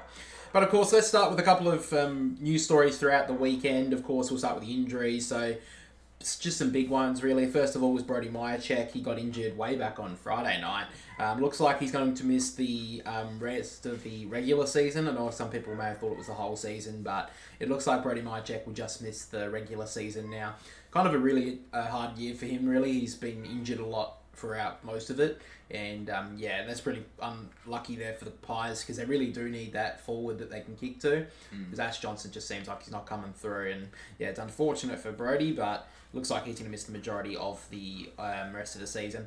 I guess we can talk about Colin a little bit later as well. But also on the injury front, this is probably more important for Melbourne fans, of course. Max Gawn seems pretty much almost ruled out against the Bombers next week. He's very sore from the weekend. You heard on the radio as well some concerning news for this week. Yeah, well, he's pretty much... He came out on radio and pretty much said that he's likely to miss. Yeah. Now, we were recording this on Monday, so you guys probably know what happens by then. I think we'll release it on Wednesday this week. We're still trying to figure out what day we should release these, depending on if you're here or not. But, yeah, at the moment, we'll probably be releasing them. Depends on when we record them, but... At this stage, probably, because you've got Mondays off every couple of weeks, we'll probably be releasing them on Wednesday. I think it's probably better as well when we do these, bits about the news and that throughout the week, and we're just talking about them 3 days, and then, a whole bunch of new different information comes to light. Another one as well was the West Coast Eagles with Jeremy McGovern. Looks like he was hospitalised after the game. Looks like he was gone down with a suspected rib and lung damage following the last quarter collision in the loss against the Demons, so that's really concerning for him. Seen a couple of those injuries over the last, couple of months, I guess, obviously with Petrarca being the big one. And he went back to hospital as well. I think it was unrelated to do with his appendix. He had to get it taken out. But yeah, I think that was something that was talked about over last week was about injuries, per se, like with the knee going up into people and causing injury. We've obviously seen Jared Witts this year as well. Last week get a injury when he got a knee to the back. I just feel like I understand a lot of the decisions, but I don't think that's a rule that needs to come into the game to take out the knee into the back. I think I'm pretty big on things like head high contact and the bump and that. I'm more than happy to, we shouldn't be doing that anymore. We'll talk about that in the suspensions as well. But at the end of the day, I feel like a knee to the back to your back to try and mark is something you can't remove from the game. Unfortunately, injuries do happen. Well, what about the Jesse Hogan mark on the weekend when he used his cleats in the back of... I think that's probably a bit too far. I think that's something that... Well, technically, it is a rule, isn't it? Yeah, it is a rule. Toby kept doing it. So. Yeah, I also think, though, that Toby... It shouldn't have just been brought in because of him as well. I think it needs to be an issue that the AFL clamp down on, because I think the cleats in the back is something that's not something like going... I think that's more like a push in the back, per se. Yeah. If you push it with you... Because usually when you do that, you usually... Like, a lot of the thing that Toby Green was doing as well is keeping one foot on the ground and pushing forward with his foot. So I think it's just trying to break the rule if you're thinking that. But I think that at the end of the day, if you're putting a knee into the back and you're going up to mark and you have your hands near it, I feel like that's fine. Yeah. And we already have a rule in place. If you go up with the knee in the back and you don't touch the ball, then it's called an unrealistic attempt. Yeah. I think that's fair enough. So I think that's fine where it is. I really don't like the idea of taking that out of the game, because I think that would be something that would say that would ruin... I don't like to say ruin the game, because I feel like people say, oh, it's ruined the game that you can't hit people in the head anymore. And it's like, yeah, I mean, look, I feel like there needs to be some sort of a change with that. Yeah. So maybe that's okay. But I don't think it's ruining I think that would ruin somewhat of the aspect of the theatre of the game. If you were to put a knee into someone's back and that was called a free kick for something. Because I think that would have taken away, 3 speckies that we've had this year if that happened. We 3 absolutely unbelievable marks. Got the Jamie Elliott mark, the Bobby Hill mark, and there was one this weekend as well, which I can't recall, of course. But I can't remember who marked it. I think it was it Essendon? No, it wasn't Essendon. No, there was a game on the weekend where someone took a great mark. Cozzy Pickett, wasn't That's it? right, yeah. Cozzy Pickett took a brilliant mark. That would have been gone if that sort of rule was in the game. Yeah. And it would take an aspect out of it, which I think it's so unique as well to the game. Yeah, exactly. I mean, I think when you think of like highlights that you see in the game, you obviously see the big goals, but the next one you see are the big high flying marks that you don't get in really any other sport in the world. Yeah. So, yeah, I think that's something that doesn't need to be talked about as a rule change that we need to desperately bring in. But, I think that's something that can be looked at. I think that's something that needs to be left alone, to be honest. And at the end of the day, injuries are going to happen in this game. And sometimes it's just unfortunate that it can happen. But, yeah, I think that's pretty fair, and I hope they don't do anything about that. And I don't think they are. I think it's just media speculation, just spinning out of control. They had nothing to talk about Nothing this to week. talk about. Oh, if anyone saw the stupid article, I don't know if you saw that, about Tom Morris this week. I guess we could make that the flog of the week, Tom Morris, but he's already got a nomination. About he made an article or a news story about there's not going to be enough AFL balls for the final series because apparently people who make the balls for the AFL, Sharon, I think it's something to do with, I think they're under Under Armour, I think. Underpaid. Yeah, sorry, I meant they're on strike. Yeah, they're going to go on strike. But the story was that there may not be enough balls for the AFL because they're going to go on strike just before September, I think it was called. It's because they're getting underpaid, which is, I don't know enough about the story, so I don't know that. But basically what was said, that was the clickbait title. But as you scroll through the article, one of the big things that is hidden in there is they've got a backlog of 6 weeks worth of balls. So if you don't have your brain turned on, you probably would forget about the fact that the finals runs for 4 weeks. So you may forget about that. And also something that wasn't brought up in the article is the fact that there's half the amount of games going through the fucking finals as well. So they've got 6 weeks worth, I'm assuming, for a round of regular football. They will be fine. Yeah. So to sit there and act like, there's going to be no balls, what are they going to do about it? Oh, fuck, it's going to be terrible. They're going to have to use a netball. It's like, no, who gives a shit? It's not even a story worth noting. No. That is a story that, like, someone would bring up in a video, or something that's got absolutely nothing about it, and they say, this is the biggest issue with the AFL right now, and it's something to do with, like, the stitching of the football. It's like, yeah, it's not really a story. Who gives a fuck? All right? Anyway, I thought that was quite funny. So just one more injury concern we wanted to take a look at. It just came up, was actually Mitch Lewis, who had a head knock on the weekend and came off with concussion. I think it was in the third quarter, was it, or in the last quarter? It was the last quarter. In the last quarter, yeah. And for some reason, I don't think this was the same injury, but unfortunately, it's been confirmed that he's done his ACL. So I don't know how that's happened. It says here, Hawthorn's key forward Mitch Lewis requires knee reconstruction after suffering a season-ending injury on the weekend. So he underwent scans on Monday morning and has torn his anterior cruciate ligament in his left knee. So he collided with the Geelong College Jasny early in the fourth quarter after backing back from the flight and exited the game, copping a blow to the head.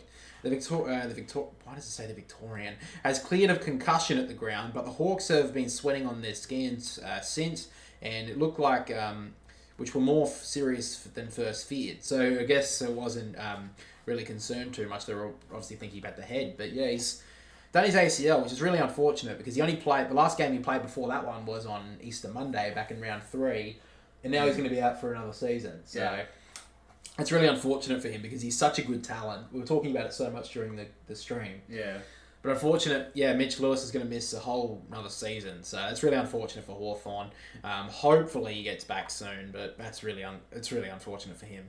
Looking now, though, on the suspension front. So first of all, we did have Mitch Georgiades. He was given a week for his hit in the Bulldogs game. He hit Nick Caulfield behind the play. It was a strike. There wasn't a huge amount in it, but it was off the play, which of course and it was a hit that was intentional, so that's graded as a week. So you saw it. The first time you heard it, you were like, it's bullshit. Then you looked at it and you're like, no, maybe that was a week. Yeah, it probably is a week. He did turn and hit him, so behind the play, you can't really say it's not intentional. So yeah. So now to the more, more talked about ones. Both of them happened on Sunday. The first one was Isaac Heaney against Jimmy Webster. He was trying to break away from him in a marking contest, swung around, hit him in the face, which I think was accidental, but it was accidental. It's not like it was... He looks back and then whacks him. I don't think he hit back and then looked back at the same time. No. Try and break away. So you're going to be his legal counsel, to get him off here? I think he probably deserved a week because he hit him in the face. So he just needs Paddy Cripps' lawyer and he'd get off? Yeah, maybe.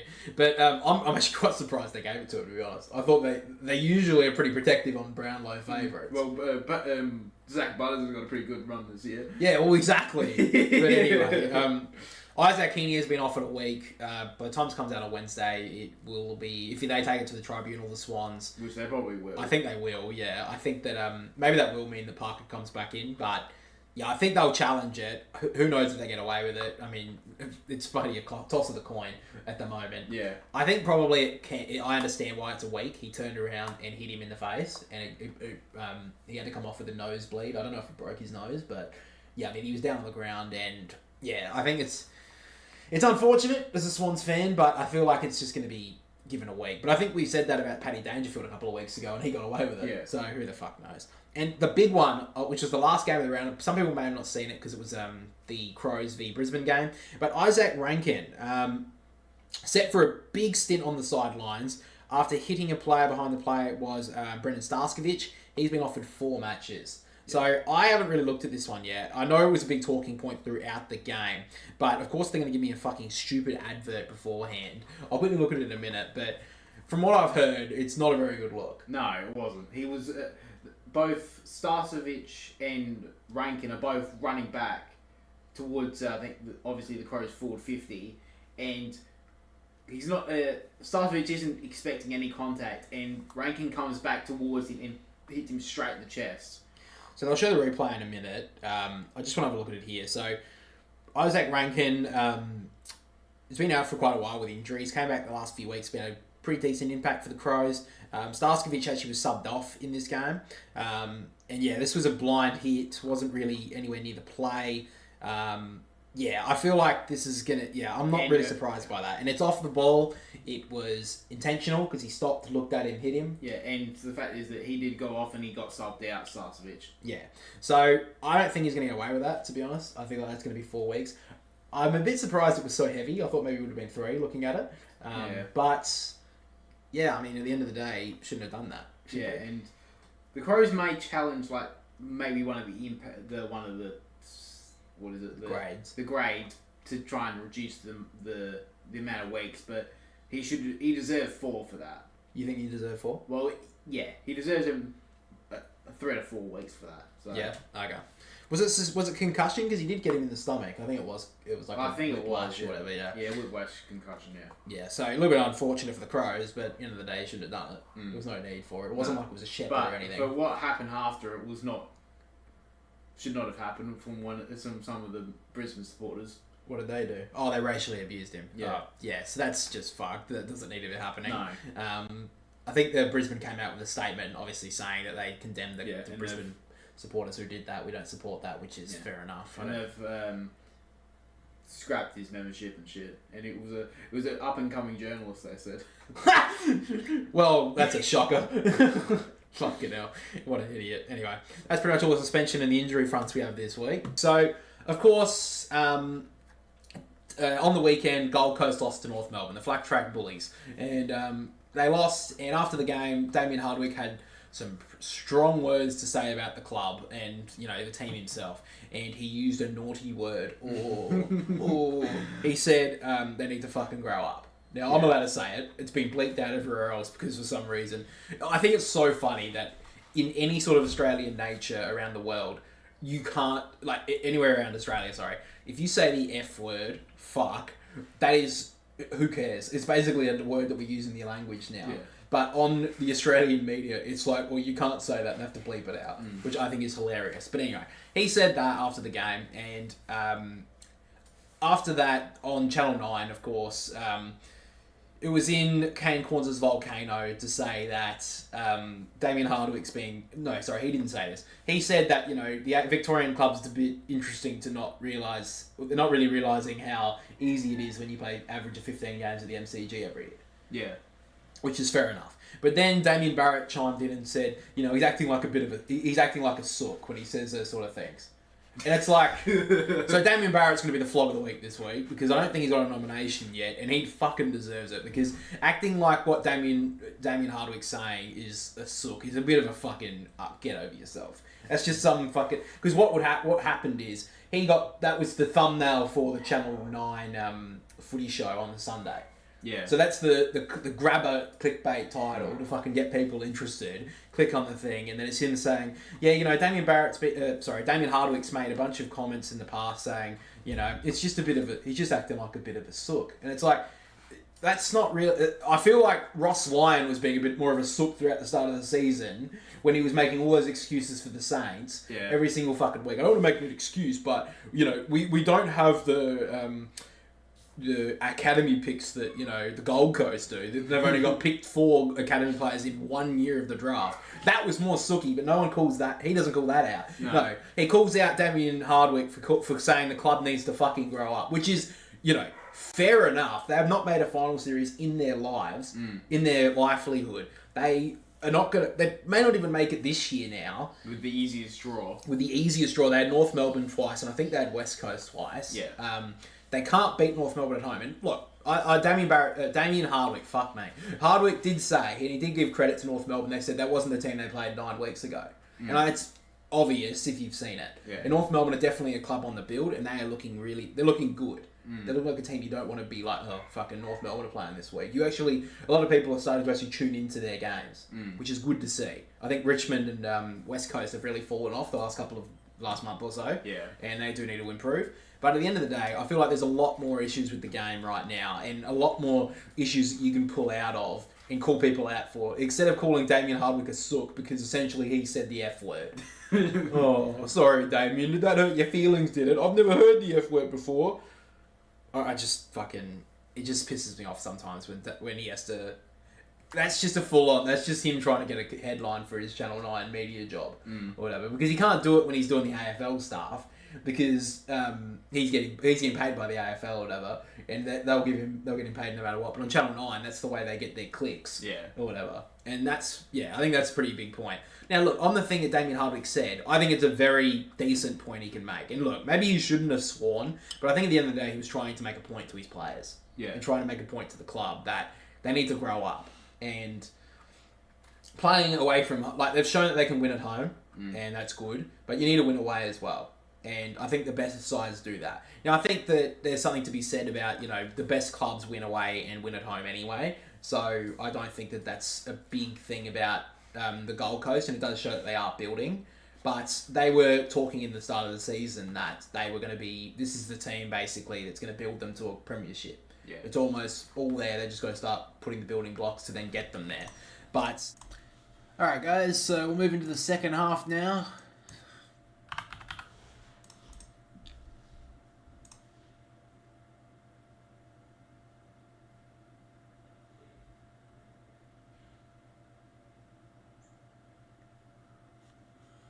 How you doing, dudes? Dudes, Jules. All the top seeds losing. Why the better teams so horrendous today? What are you talking about? The Swans won today. Oh, bro. I think Carlton will fight their way back. We'll have to wait and see. I'm assuming you're a Carlton fan. I'm sure they'll bounce back. I think the Dogs just finally kick straight. That was the issue. But here we go, guys. Second half underway. Can Carlton get back the lead, take some more control? The Dogs continue their hot form. Richards from the stoppage. Over the top now, Liberatore. They swing it forward through Vandermeer. Weston want to bring it to ground. On the right boost, snapping towards goal. What a hot start to the Doggies in the second half. What a great start there for the Western Bulldogs. Got the first clearance, get a first goal, and they lead it by 8 points. I think that's a game high for the Dogs. Well, football's pretty easy at stages when it looks like that.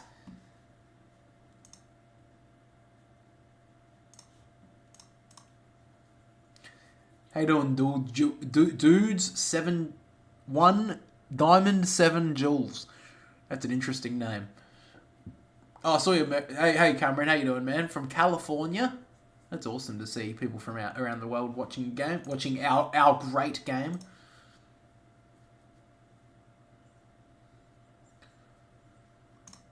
The Dogs lead by 9 points. Game high for them.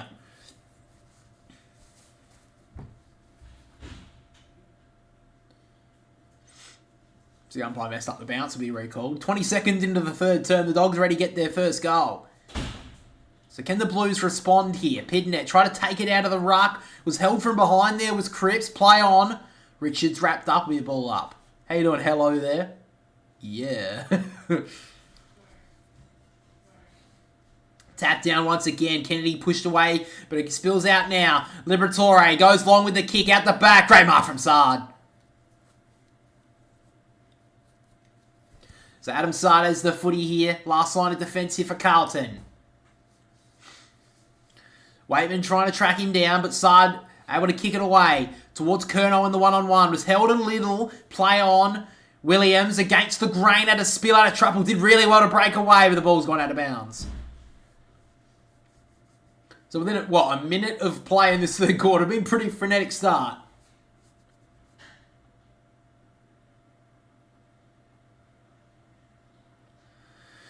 So throws it in. Pidnet won it down to Scherer. He'll get the ball long on the left boot. High ball. Getting there well there was Lobb. So Rory Lobb in the last line did well. Their tall defender today. It's funny, like 3 weeks ago would have been a key forward. Now he's pretty much the most important defender. He goes long. If he gets out the back here, Waitman's got a lot of space to work into. He gets the footy. Liberatore snapping it forward. Boyd going back with the flight, couldn't mark. Tried to body line it there, was Ugle-Hagen. Wiedering just takes the contact, got the handball away. Marchbank kick was smothered. Well done, good pressure there from the Dogs, and they lock it in. Dogs came ready to play. The Blues have been left in the dirt. Yeah, they haven't done really well since the first quarter. So back in the ruck, English won it down. Bulldogs have the numbers here, Waitman wrapped up.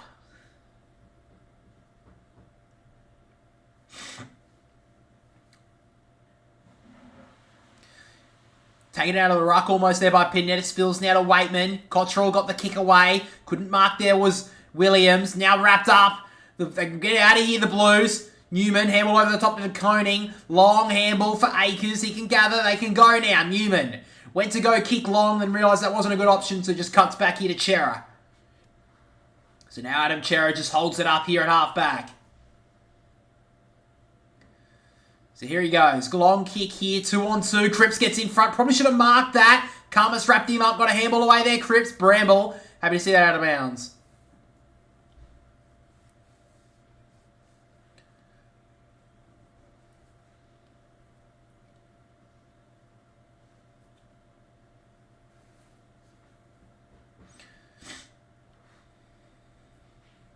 So English wrapped up against Pitternet. Balls gets out. Kennedy just socketed off the ground on as far as Williams. Has time. English. Handball quick now to Richards. And now Liberatore. Wants to go low kick down the wing. Great option to Waitman. He wants to go. Realises that there's not an option downfield, so he's just going to hold it up here. So Cody Waitman been pretty important so far. Goes to the low kick, but only Carlton numbers there with Boyd. Had an injury concern earlier in the game, so Jordan Boyd, but seems all good now. Goes wide with the kick. Terrible option. He's turned it over. Usually a very good use by foot. That was a terrible kick. So Williams going to send it high and long. Ugle-Hagen's there. Numbers with the Blues. Sport away. Gets into the pocket for Akers. He's running himself into a bit of trouble. Got to kick away. Just outside the defensive 50 here. Standing underneath a good mark from Newman. Did well there, Nick Newman. The kick inside's pretty nice too. Hits up Cripps. He wants to go. Sends it to centre half forward. Curno's out the back. Just inside 50, Charlie Curnow takes the mark. And he just seems that this guy's going to be the one to break this game open for the Blues. I got a dog emoji, a wink emoji, and a yeah. Doggy's going to be 8th again. You think so? So Curnow's kicked 1 goal today. He's looked dangerous without hitting the scoreboard too much. So his right-hand man in Harry Mackay challenging him for the Coleman today. But Curnow now just to give a little bit of breathing space and get the Blues back within it. He's hooked it left. Another missed opportunity there for Carlton.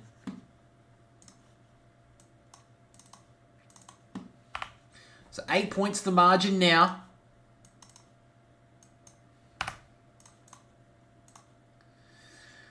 So now the Dogs can clear here. Long kick down the wing for Ugle-Hagen. Waitman just pushed Wiedering under the ball. Wasn't really much disguise about it. And they take the advantage here. Akers usually goes long with his kick, and this is none other. Goes long for Mackay. Fraser stood in the spot. Should have done better. Fogarty gave it out to Chincotta. Spills out now. Fraser long. Handball out the back to Caulfield. He's under pressure. He got it off to Bramble. He's going to have to clear. Got pushed as he kicked it. It's only going to be to Walsh. Couldn't grab it cleanly though. Pressure on here. Dale does okay. Walsh got it out to Cottrell. Takes the contact, then dropped it. And the umpire gives him a reprieve and it rolled out of bounds. So the Blues have had the territory the last minute or two, but just haven't been able to put it on the scoreboard just yet. So it looks like Chincotta dropped the tag off of Bontempelli and put it on Dale. So I did kind of call that. So, I'm pretty expert commentary here, guys.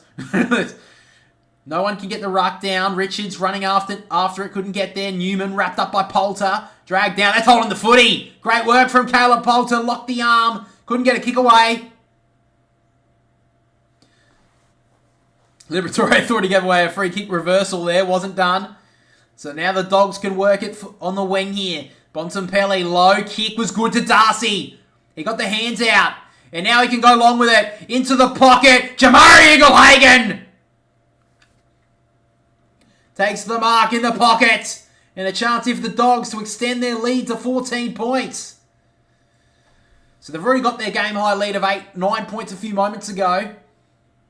Chance here to really get a good lead midway through the third. So Ugle-Hagen on the unpreferred right foot. He's hooked it too much. So the Dogs wasted a lot of opportunities in the first term. They kicked 7 behinds, no goals. They took a lot more of their opportunities in the second quarter. They've just got to be careful here, the Dogs. Carlton, one of the better teams in the comp. You can't let them have any sort of inkling of coming back into this game or they'll take it. Sardin shot to Wiedering. He wanted to give it to Sard, but he's just going to have to go himself now, Wiedering. Goes wide with the kick here for Mackay. Good mark. He wants to wheel. Goes inside with the kick to Hollands. He can get it back here, Mackay. Looks like Hollands has got other ideas. He goes towards Marchbank. Dreadful kick. And now Vandermeer in the centre of Marvel. Gives it out the back to Williams who can run forward. Long kick for Waitman. Just out of his grasp. He's got so much space though inside 50. Tapped it to his teammate. Missed Sanders though. Darcy heard the voice at the back of Liberatore who got wrapped up by Cottrell. And they messed that one up there a little bit, the Dogs. Waitman had acres of space inside 50. The kick wasn't the greatest from Williams though. And they've messed up a big opportunity there, the Dogs. But still inside their 50. Tapped down by Pitternet. Chera was there, so is Sard. Handball out now to Kennedy. Dribbling ball to Walsh. He can't gather it cleanly. Bontempelli locks him up. Holds him. He's got an arm free here. Walsh, and he's pinned. They've been hot on that. They've been hot on that today. Bontempelli wants to go inside 50. Getting in front there, Akers. And he just says, hold it up for a moment, boys. So Blake Akers has the footy last line. One of the great two-way runners, Blake Akers, this year and last year, of course. So now Kemp. Just works it short. Dangerous kick. Just got it there in the end. So now the Blues have it here at halfback. They go long with it. Karmas in the perfect spot to cut this one off. So similar to the early stages of the first quarter, both teams threatening without putting on the scoreboard too much. Bramble going to send it long. Looking for Jamara. Good spoil there from Kemp. Ricochets now to Sard. Missed the give though. Waitman taps it out to Vandermeer. Ugelhagen immediately wrapped up by Cowan. Ball spills out again to Darcy. Sapping ball. Bouncing ball. High. Want to get there. Hit the post. I think it was touched off the boot, but very unlucky there from Darcy. The Dogs are threatening though, but they still have not been able to hit the scoreboard too much in this quarter. They've only kicked the 1 goal. 1 goal, 2, I believe. They lead it by 10 points. So now Adam Sard to kick it in. He goes short. That's about 4 metres, that kick, I think, to Kennedy. Maybe about 10, actually, but it was paid. Kick over the top now to Cowan at halfback. He wants to go. Trying to get some run into the game now, the Blues. Sard wants to run. On the right boot, an absolute tumble punt's going to work. Cripps took the mark. Immediately can go. High ball into the pocket from Mackay. Coming across. Cruising across, in fact, was Charlie Curnow. And an opportunity here to kick his second. He's missed some big opportunities today, King Charles, but an opportunity now for the Blues to get back within 4 points. Well, he's setting up for around the body. I don't know about this. He's kicked 1 goal, 3 today, so maybe a little bit low on confidence. But now Charlie Curnow, well, he kicks the goal, and the Blues are back to within 4 points.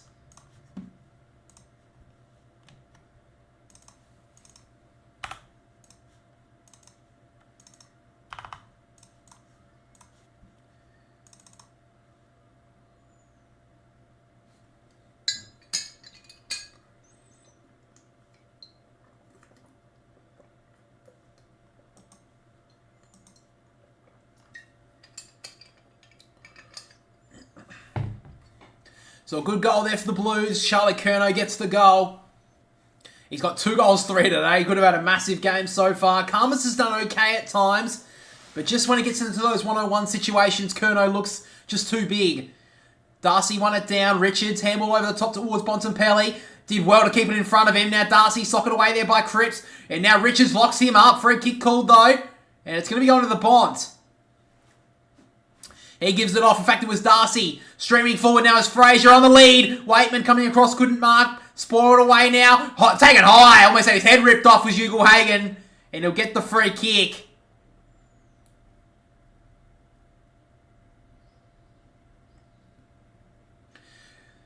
So Jamara Ugelhagen. He's had a couple of troubles in front of goal so far today.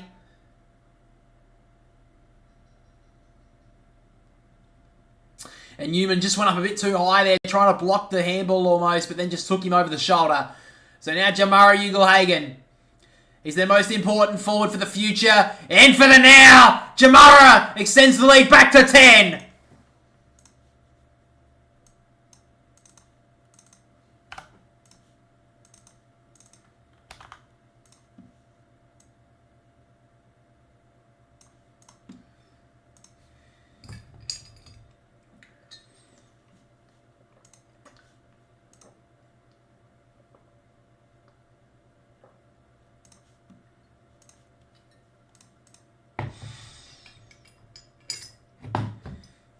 So 10 points to margin, 65 Dogs, 55 Blues.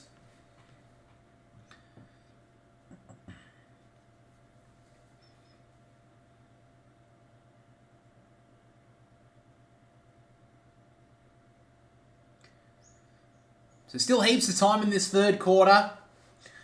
Blues got one back to within 4, but then a quick response from the Dogs.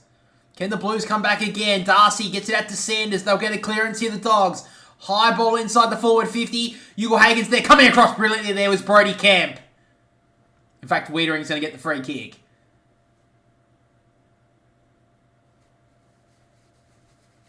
So now Wiedering just wants to switch it to Koning in the back 50.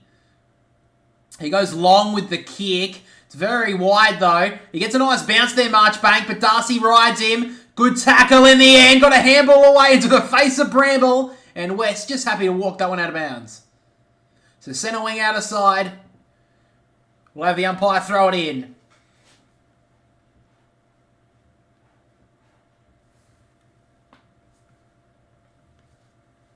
So back in the ruck. DeConing, little tap down. Sanders immediately tackled there by Cripps. Got a handball away. Bontempelli kept it in front of him. Out the front of the stoppage. The Dogs can go. Richards hits up Jamari Ugle-Hagan. About 65 out. Too far out to score. He goes long for Waitman. Leading into the pocket. Good spoil coming across. It spills down to Poulter. Bouncing ball across the face.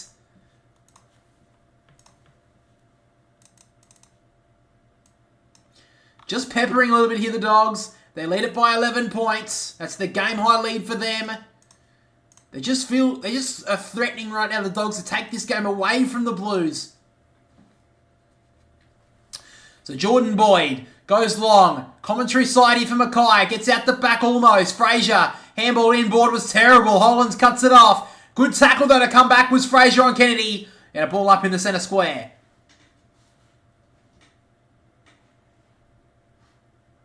So the umpire throws it up again. Darcy tapped it down. Poulter spills it forward. Absolutely through that. Walsh, how did the umpire miss it? Ball spills out now for the Dogs though. McRae, little dab kick forward. Spoiled there from Wiedering. Poulter trying to get a handball away now. Walsh wrapped up. Just got a kick to it. Hollands out the back, Cowan. And Wiedering has his time. Little kick over the top. And Newman takes the mark at half back. He goes inboard. Now the Blues can go here. He gives it off to Walsh. Was Hollands. High ball to centre half forward. Cummins in the front spot. Took the front spot brilliantly. And it's going to be 50 here against Curnow. So Cummins will get the 50. He'll move into the middle of Marvel Stadium and probably further than that, in fact. It's a pretty long 50. But Cummins will take it. Usually a pretty good user, Buku Cummins. He's got Dale running behind him. He's going to give off the handball. They telegraphed it a little, but Dale thumps it into the pocket. Waitman in a 2-on-1. He played for the free. Oh, there was not a block. That's a shocking call from the umpire. Newman was just running back and Waitman ran into him. That's a shit call from the ump. Fuck me. If you watch this replay, I don't know if you can see it. Oh, maybe Newman ran at him. I don't know. I think Waitman looks for the contact, I'm going to be honest, but Newman did look at him a little bit, so I guess that's why they gave the free. But nonetheless, it doesn't really matter. Waitman snaps on goal, and he's missed. So maybe a little bit of footy gods there today.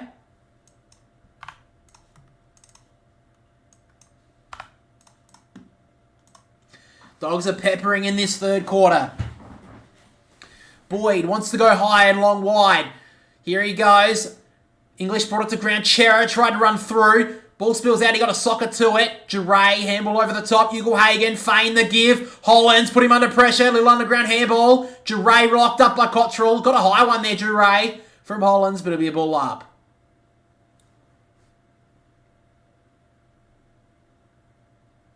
So 8 minutes on the clock here in the third quarter. Dogs have dominated a lot of it, but they haven't put it on the scoreboard just yet. Taconi got a handball away. Coming through hard. There was Gallagher. Missed the give, though. Blues have the numbers here. Can they work it? They can't. Chera missed the give. Cripps locks up to Ray. Ball up on centre wing.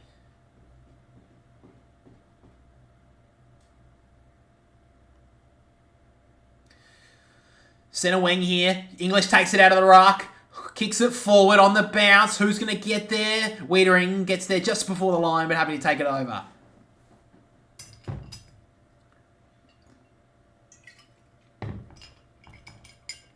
So Michael Voss, probably not too concerned at the moment, seen on the bench at this stage, but don't think he'd be too concerned looking at the scoreline. He knows his team can fire when it's needed. De Koning takes it out of the ruck, got the clearance forward. Ricochets off of Hollands, gets out the back. Now McRae gives it off to Poulter. Low ball inside the forward 50, just out of the grasp of Waitman. Got a terrible bounce, and it runs out of bounds just where the 50 meets the boundary line.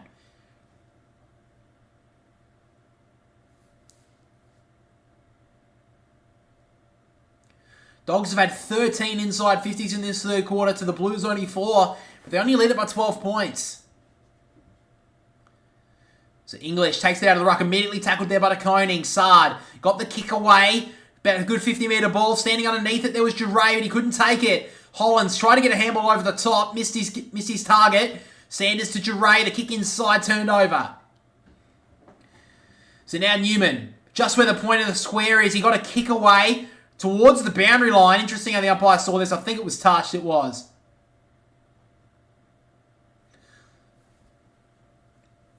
So back on the wing here on the commentary side, the Blues haven't been able to open it up too much in this quarter.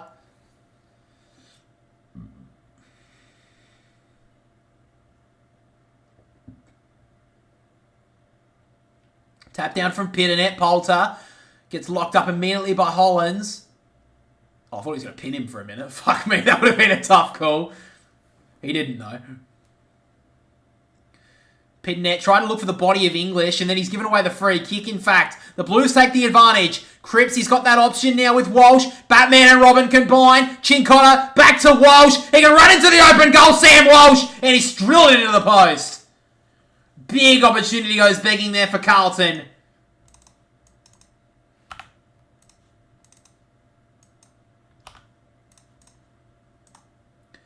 So now Duray off half-back. Goes towards the Winggood's body there from Wiedering.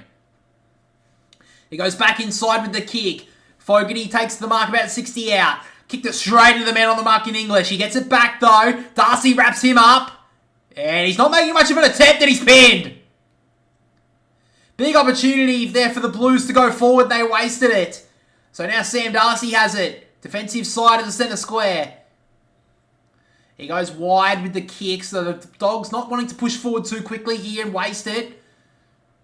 6 minutes on the clock. Low kick to English on the lead. He wants to go. Now they can burst it forward with Richards. He breaks past one tackle. Sets it up to the top of the goal square. One-on-one is Williams. Got a spoiler there. It was Cowan. And Akers just overran it a little. McNeil puts him on the pressure. Sard gave it away to Walsh. Long handball now to Fogarty. And now the Blues can go. Long kick out the back is Curnow. If he can grab it, he can go. Great mark from Curnow. He comes back on his mark. He wants to go long from 65. Charlie Curnow! A low ball just missed. Another opportunity for the Blues goes begging. 10 points the margin. Oh, this game's going to get very close, I think.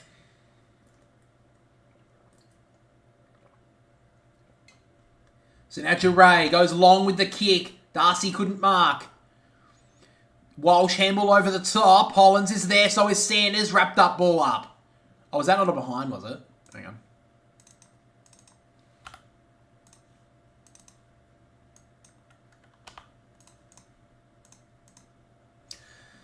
Pitternet thumped it forward. Trying to get it to Cripps here. Took the body contact, got a handball away. Got it forward now, Holland. Spiral ball in front. 1-2. Dale couldn't mark on the third attempt. English is there. Duray. And now Liberatore can clear. High ball. Up and under for Waitman again. Went up a little bit too early. He's given away the free. Disgusting showing from Carlton. Yeah, they haven't done a lot since quarter time. So Jacob Wiedering a little bit worse for wear after that contact. So we've got a knee in the back there from Waitman, but it looks like it's more the knee issue here for Wiedering. I think he's okay, but he's running himself into a bit of trouble here. He's run 2 360s. He eventually works it back here to Kemp.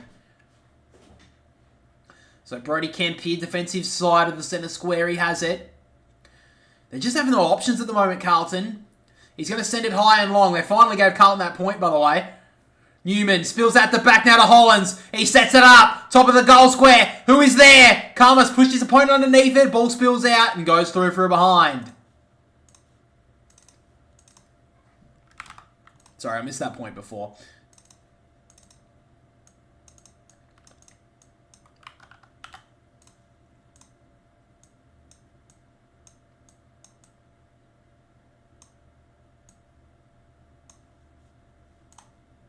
So 9 points. English took the mark, but then just gave it over to its opponent. Hollands gets to the free, takes the advantage. Cripps Steps through the traffic. Low ball inside the forward 50. Chincotta was there. It gets out the back for Dale, who spun out of one trouble. Great pressure from the Blues. And is it gone? No, got a handball away. Umpires, wait, hang on a minute. I think he's paid the free kick. He has. And Chincotta's got the free kick. Bailey Dale, he almost broke away there. But Chincotta locked him down. That's where he's gone to his attacking role in this third quarter. Alex Chincotta, he gets the free kick and kicks the goal on his opponent. Blues back within 3.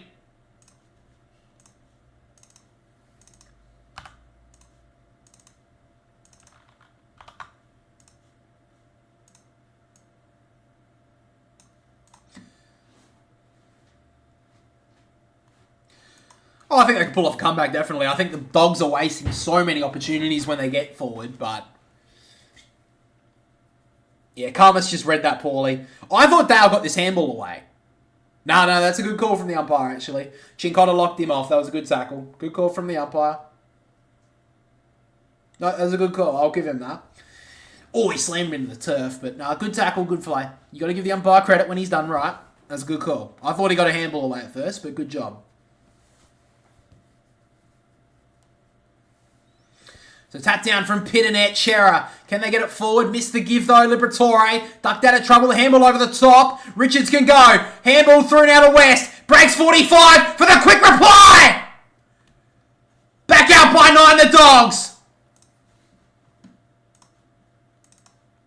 Every time the Blues threaten to come back, the Dogs have a response.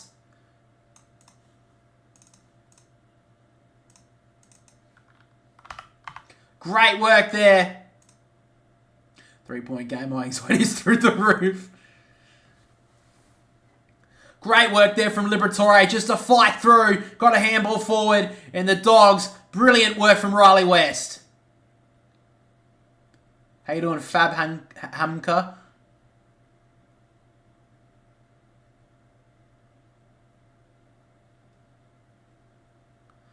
So it's back to 9 points. Riley West gets the goal. 3.5 minutes left in this third quarter. Dogs have just been able to respond really quickly when the Blues find a goal. Cripps gets the soccer forward. Bontempelli runs after it. Fogarty did pretty well. Akers got a handball through to Hollands. Great pressure here from the Dogs. Duray underneath it. It'll be a ball up. So ball it up here. Pitternet tapped out the back. McRae can clear. High ball towards half forward. Sard did well against Waitman, but he gets out the back here for Ugle-Hagan. Handball back. Did brilliantly there, Waitman. And now forward here, 1-on-2 here. The Blues have the numbers. Vandermeer fighting hard. He did pretty well. Runs out of bounds. So 2:57 on the clock. Dogs would love another goal here. If they can get another one, if they can get a goal here, they'll take a game-high 15-point lead for the Dogs. So 2:57 on the clock. Still heaps of time left in this quarter. Tap down. Waitman couldn't grab it cleanly. He may look for the free. Play on. Now Marchbank. Slammed it on the boot. High ball. Who can get there? Spoil there from the lob. Fogarty couldn't gather it. Bontempelli tried to soccer it off the ground. Walsh wrapped up by 3 Dogs. In fact, it's 2 in the end. Ball up at 50.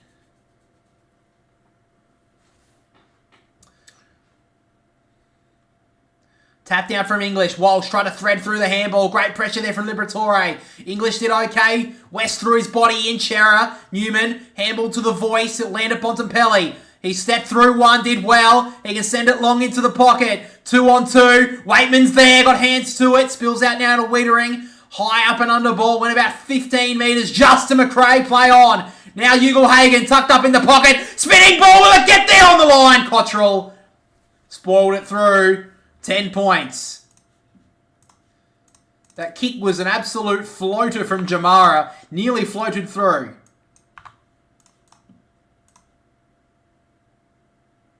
The short kick into the pocket here for Newman.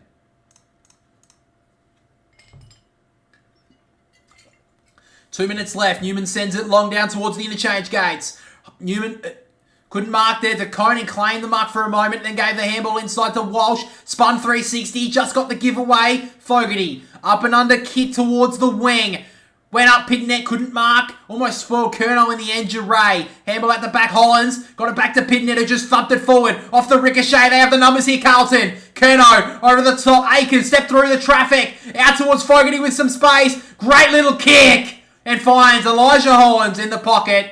And the Blues to get back within 4. That was really smart there from the Blues. I think it was Fogarty, I said. He could have blasted away from 45. But he just did a little 20-metre kick there to Hollins in space.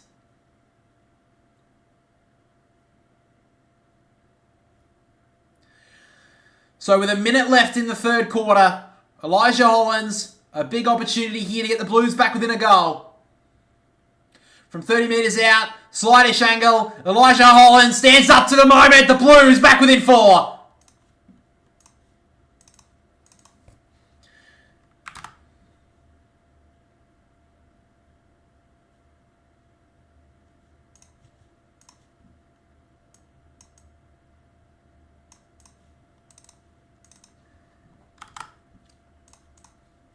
I just went huge on blackjack. Put my wager, which was 500. I put on the blue, put on Blues and got 11.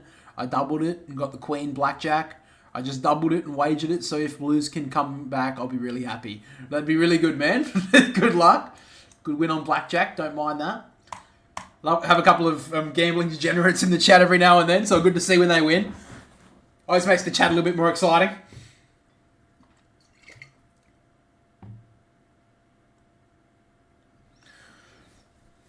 So 50 seconds left. Still time if the Blues take an unlikely lead going into the three-quarter time. Kennedy trying to break away. Tackled by 2 Dogs. Ball up.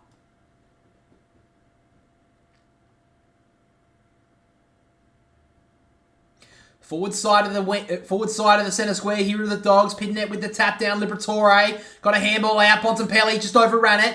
Now Blake Acres. Handball now. Good step there from Pitnet. Kicked it out towards the space. Dogs have the numbers though. Good work. Frazier, little dab kick over the top here for Vandermeer. Duray tried to tap it forward. Bontempelli did well. Frazier did brilliantly. They tapped it to the numbers. Vandermeer stepped around one. Kicked it to the top of the goal square. Who's there? At the back. Couldn't mark Gallagher. Great little hands there from McNeil. And now Ugle-Hagan kicks the goal. In shadows of three-quarter time, Jamara gives the Dogs a 10-point lead.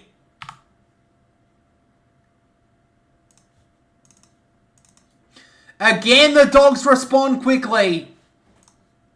Back to 10 points. This was a great handball there from McNeil. I thought Jamara was going to miss that kick, but he did well.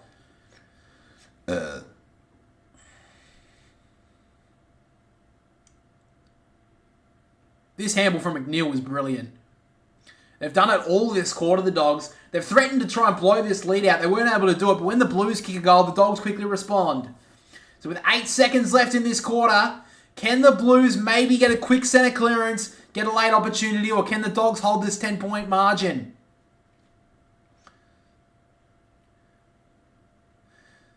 Bounces it down. Pitnet with the tap. Liberatore immediately tackled there by Chera. Clearance from Pitnet. Don't think they'll have time, though. Up and under the ball. And at three-quarter time, the Dogs lead it by 10 points. A lot of questions to be answered here from Michael Voss if the Blues are going to fight their way back into this one because the Dogs have been brilliant for 3 quarters. So at three-quarter time, the Dogs lead. 11-14, 80 to the Blues. 10-10, 70, so a 10-point margin.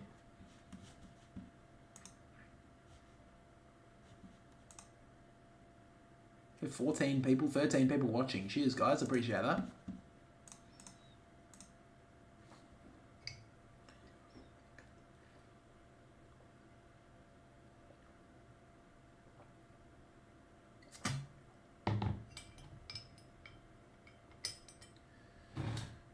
Katy Perry.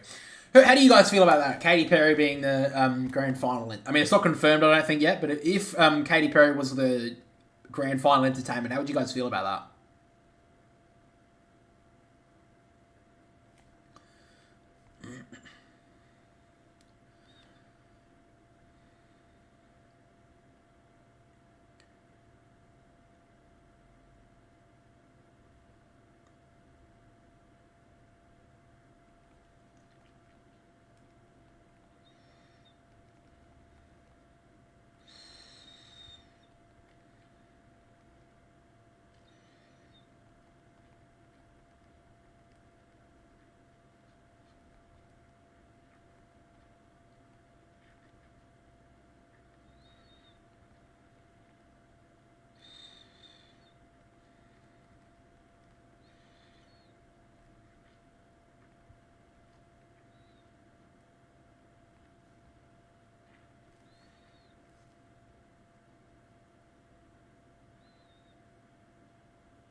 if they can get a stop. Oh, hang on, sorry. Blues need to buckle down once they score. Next goal, if they need to stop, yeah. I don't think the Blues are out of it by any means, but right now they're not. They're not controlling the center clearances. Cripps has played okay. Walsh has played okay, but not played like brilliantly by any means. Like, if you look at their touches, I mean, not that means everything, but Walsh has had 24, but not done a lot with it, I would say. Cripps, 18, hasn't done a massive amount. Played okay, like, but not what we can expect from them. I think Carlton's best, though, have been probably Blake Acres. Harry Mackay was quiet in that third quarter, though. Jacob Wearing's probably been one of their best as well. But yeah, I think Chincotta's played well he played okay on Bontempelli in the first half, went to Dale in that quarter, and did pretty well. Kicked the goal as well, so I think it'll be interesting to see what they want to stop in this last quarter. I think you probably do stick to the Dale matchup. But yeah, right now, Dogs are in a pretty good spot. They've answered every single question from the Blues so far in that third quarter.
Come on, Bulldogs, for the Swans' sake. If it's another win, we'd love to be in front by 3 games again. It's just the return. It's just the return goals right after that's what's hurting the Blues. Yeah, I agree.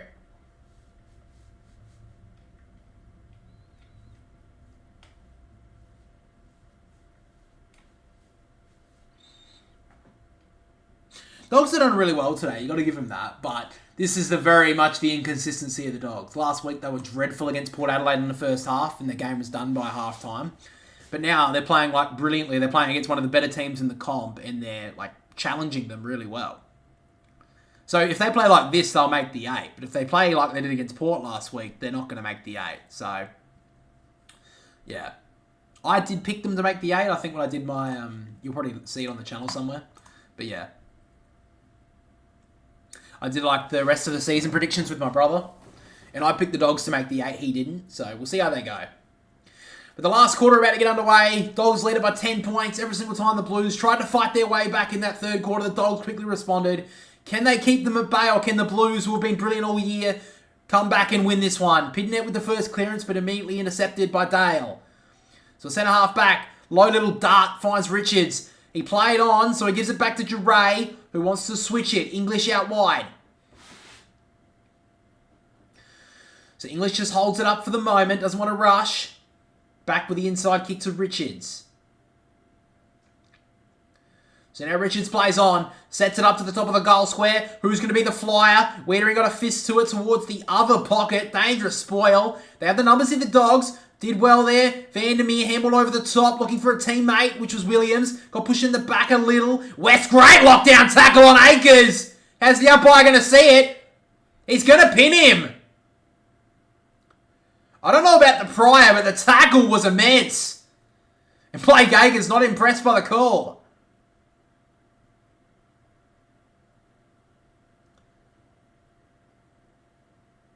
That's a great tackle from West. So he's kicked 3 goals, Riley West, today. He's always threatened to be one of the better forwards in the comp, but he's never really taken that opportunity consistently. But an opportunity now for Riley West to give his team a game-high lead. Early stages of the last term, he's hooked it. Marked on the goal line! Sam Darcy claims it. Umpires confer. We'll get a score review. Umpire's call is a mark. Really poor defence from the Blues no matter what happens here. And he's 1-2 grabber. He's marked that inbounds, but have a look at the third. Did he fumble it again?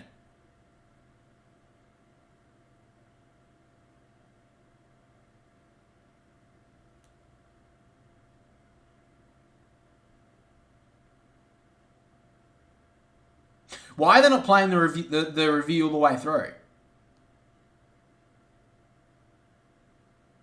That's weird because he marked, like on that replay, he's held it there, but I don't know if he fumbled it again. That's so weird they didn't play that all the way through. But nonetheless, Sam Darcy goes back, kicks the goal, and they've got a game-high 16-point lead.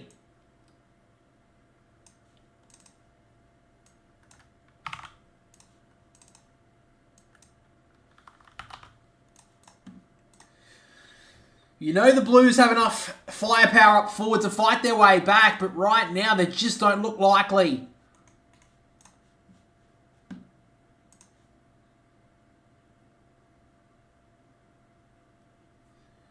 Yeah, I mean, it looks like he did. Ooh. Yeah, I think that's pretty well controlled. I find it very surprising.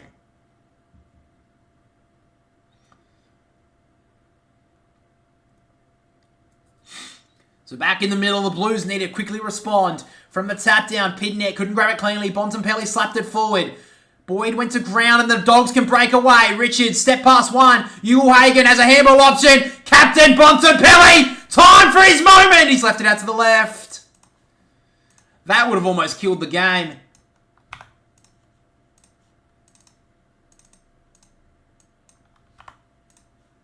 $17 points. Blues are giving up. Ooh, I don't know just yet, but they're just not winning it in the middle. They're not winning it from the source. And when they get beaten at the centre clearances, their defence is under so much pressure that they're making mistakes, I think, anyway. So now Kennedy sends it high towards the wing for Curnow is there. Got a hand up, went to ground though. Pidnet dug it out, handball now to Walsh. Jammed it on the boot, high up and under ball, was touched, so it's going to be play on here. Cottrell, in fact, no, it was Mackay. Probably should have tackled there, didn't realise the call though. Lob. Switches a dangerous kick though. Holland should have marked it, fighting back for it. Cripps and Bontempelli sit on top of it. And it'll be a ball up. Dreadful kick from Rory Lobb. Got a bit lucky there, Hollands didn't mark that cleanly. 55 out from the Blues goal. Need to start winning it at the stoppage. DeConing tapped it out the back. Sanders got it taken away from him by Elijah Holland. Snapping ball inside the forward 50. Karmas took the front spot. Did really well. Dale turned it over on the handball. Akers just slammed it on the boot. 3-on-1 against Mackay. Great front spot there from Lobb. He's been pretty good in the second half, Rory Lobb. Mackay definitely had the win in that role in the first half, but Rory Lobb's really fought his way back. Switches it now to Bramble in the back pocket. And now the Dogs can go long off half-back. 2-on-2 here. Wiedering took the front spot. Couldn't mark Cowan. Couldn't either. Spills out now to Jamara Uhlhagen on the right boot. Got a long option inside the forward 50 and it's Riley West. He's kicked 3. He's threatening to kick his 4th. And the Dogs can send this one out to a 23-point lead. Carlton are breaking in front of our very eyes right now. That was a great kick there from Jamara. On the right boot as well. Got that 50-metre dart out the back. And now Riley West. Kicked 3 goals, 1 this afternoon. To give the Dogs a 23-point lead. This will fade back really nice. Drives a dagger into the Blues' hearts and the Dogs are almost there.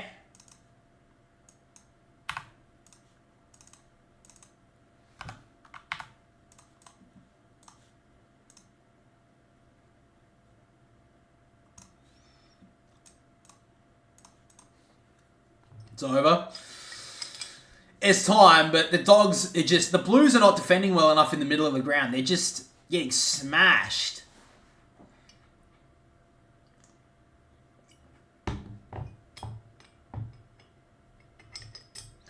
Like, there's 23 points. It's not that... It's not amounts... It's not unachievable, but The way they're playing, they're just getting smashed in the middle, and that's where the game's being won at the moment.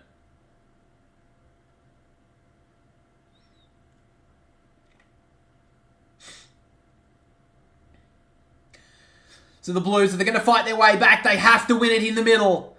From the tap down, Pidnet slapped it down. Kennedy threaded it through now. High up and under ball from Cripps to centre half forward once again. Standing underneath, a great mark from Fraser.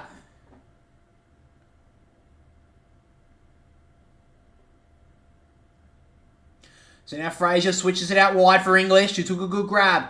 Long 20-metre handball now to Bontempelli. Heard the voice over the top, missed the handball though. Cowan, almost a high fend off. In fact, no, the umpire's called for a ball up really quickly there. That was a surprise. Tap down from English. Richards trying to get it out of there. Spills out now to Hollands looking for the high one. Ball up. Yeah, that's what I mean. They have no will to win this game. Yeah, I kind of agree with you. They're not fighting like they have... Like, before the Giants game last week, this team was, like, the only team that, like, could threaten the Swans, people were saying. Right now, they're not fighting like that. Now, I think it's very different as well. I think, you know, people were saying Sydney were due for a loss. I mean, it's fair enough that the Carlton are having a drop-off of form as well. But they're working forward now. Walsh, Chincotta, inside the forward 50. Dreadful kick inside the forward 50. Lob will get back and take it out of bounds. So they have an opportunity here, the Blues, inside their forward 50. Dreadful kick, though, by Chincotta. So locked up in the pocket of the Blues. If they're going to fight their way back, they need to kick a goal from this stoppage. In the second half, the inside 50 count has been massively on the Dogs' favour. 23, so the Blues only 13. Umpire throws it in. Cripps in the ruck up against English. Tap down. Oh, roved it brilliantly. Charlie Curnow. Don't get him out just yet. Oh, King Charles came through like a midfielder and kicked a big stoppage goal.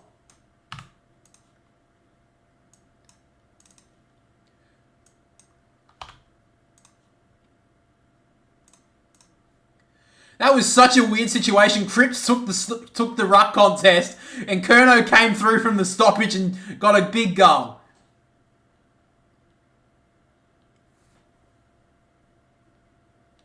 What a weird stoppage that was. No one was really paying attention. There was so much space at the front of the stoppage, and Charlie Curnow just came through with acres of space. That's his third, Charlie Curnow. Big goal from him. 17 points to the margin.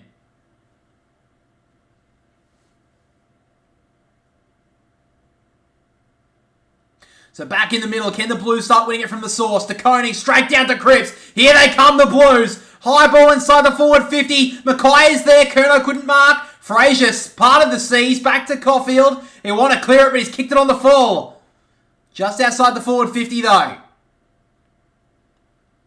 So the Blues can thump this one back in here through Elijah Hollands. Still heaps of time in this game. Hollands is going to set it up for about 30 metres out towards Cripper. In game 200, he's starting to flex his muscles. He's dragged this team across the line so many times before, he may have to do it again.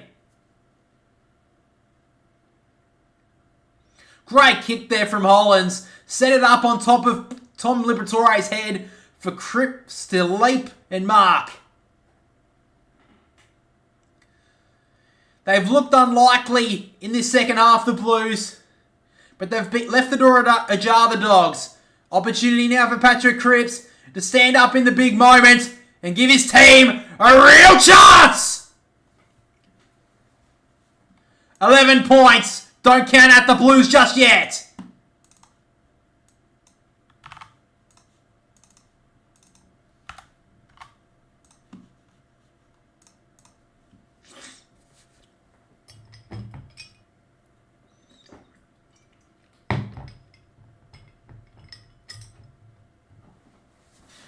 Great work there from Carlton, just when it all looked lost.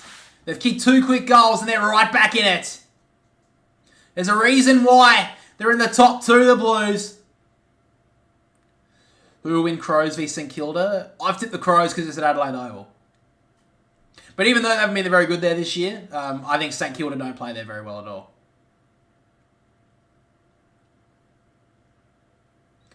So back in the middle we go. Neither ruckman could get towards it. Bontempelli handballing forward on the bounce to Vandermeer. He fumbled, trying to just push it forward. Kemp, pressure on here from the Dogs. Ball up, it will be called inside the forward 50.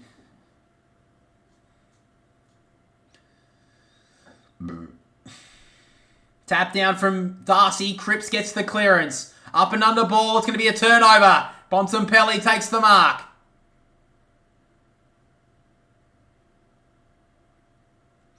So Bontempelli just calling for some calmness. He's going to send it inside the forward 50. Darcy in front, just overran it a little. Marchbank handballing it to the pocket. Kemp gives it back to Akers, smothered. Locked inside the Dogs forward 50.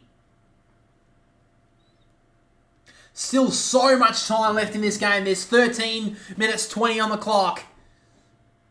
So I know you started how you finish. Very true.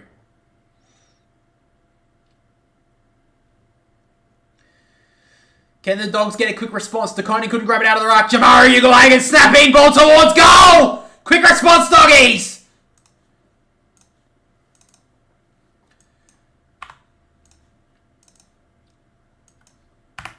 Jamari Ugle-Hagan standing up on the big stage. And they're back out within 17 points. Great goal there from the Bulldogs. They're back out within 17 points. Don't count out the Blues just yet, but that's a big goal.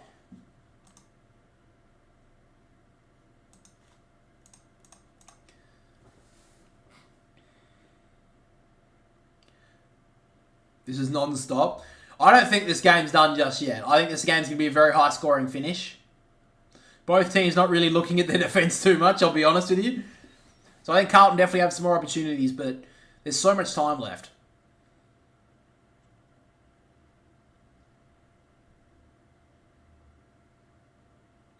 Back in the middle we go.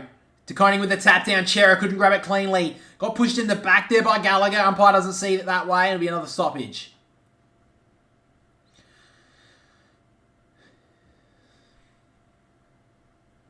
Throws it up. Darcy with the tap down. Cripps breaks away. He knows he has to drag his team over the line himself. Handball over the top now. Cottrell about to get tackled. Got a handball away. Back to Patrick Cripps. Trying to break away. Got a handball out to Chera, who can work it into the pocket to Matt Owies.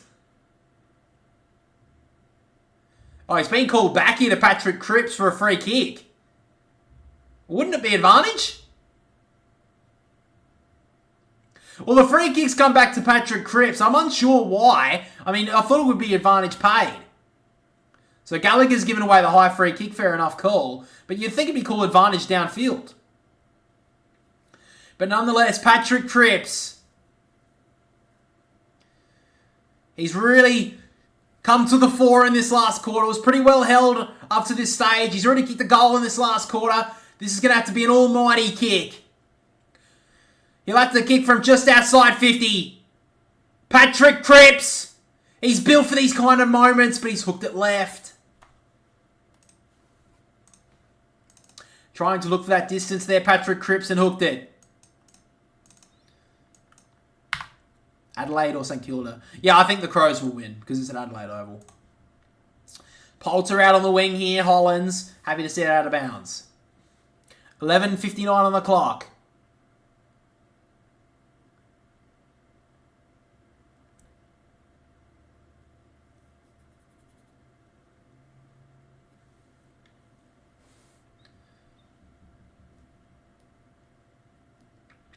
I really need to go to the fucking bathroom. I think I'm going to go to the next stoppage just so I don't miss the rest of this game. DeConing broke through the couple of tackles. Cripps spinning and turning. Got a handball through. Chincotta. Oh, he's pinned.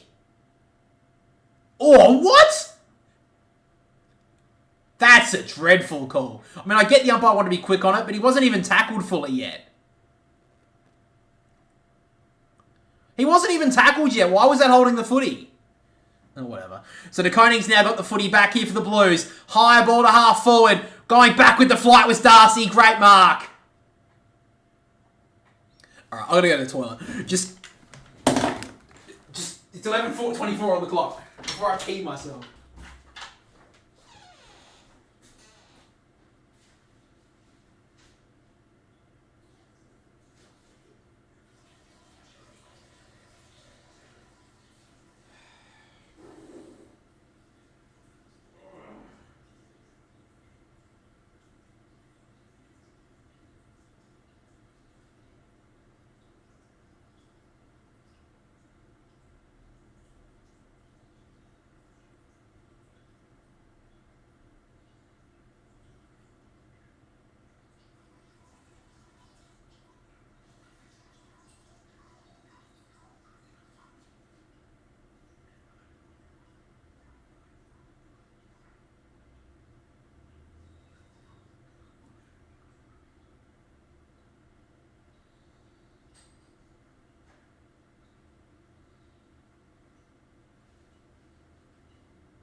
Forward half stoppage here for the fucking.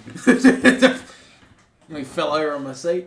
Ball up, called inside the forward 50 here for the Bulldogs. Still 16 points, so I didn't miss anything, guys. I'm sorry. 10 minutes, 26 on the clock. See, I don't have a co-caller, unfortunately. So from the tap down, Darcy tried to take it out of there. Ball spills now to Akers. High ball, just outside the defensive 50. Oh, he stood underneath it. Great spoil there from Bailey Dale.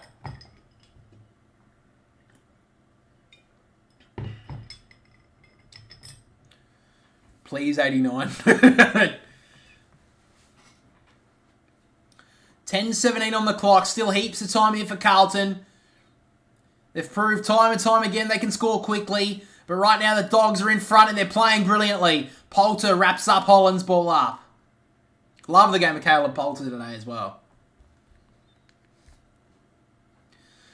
Throws it up again. Neither ruckman could get near it to Koning. Got a handball away to Chera's, immediately tackled. Backing through there was Poulter, ball up. About to tick under 10 minutes to go. Both from the ruck, neither could get to it again. Cripps handball forward. They have the numbers here, Carlton. Chincotta did brilliantly. Step past one and gives it off to Hollands. Inside the forward 50 to Curnow. 1-2, got it! He'll run back quickly, Charlie Curnow. It's been a bit of an up and down game for him. But you know when a big moment comes, you want it in his hands. He's kicked 3 goals for this afternoon, Charlie Curnow. Can he get the Blues back within 10 points? He's kicked 49 goals to this point in the season. Will his 50th be the most important? Charlie Curnow from outside 50. He comes in and blows his line.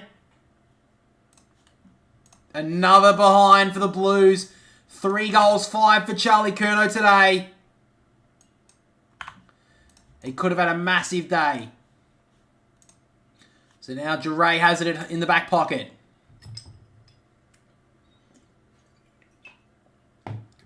High ball towards the wing. Kemp was there. Brought it to ground.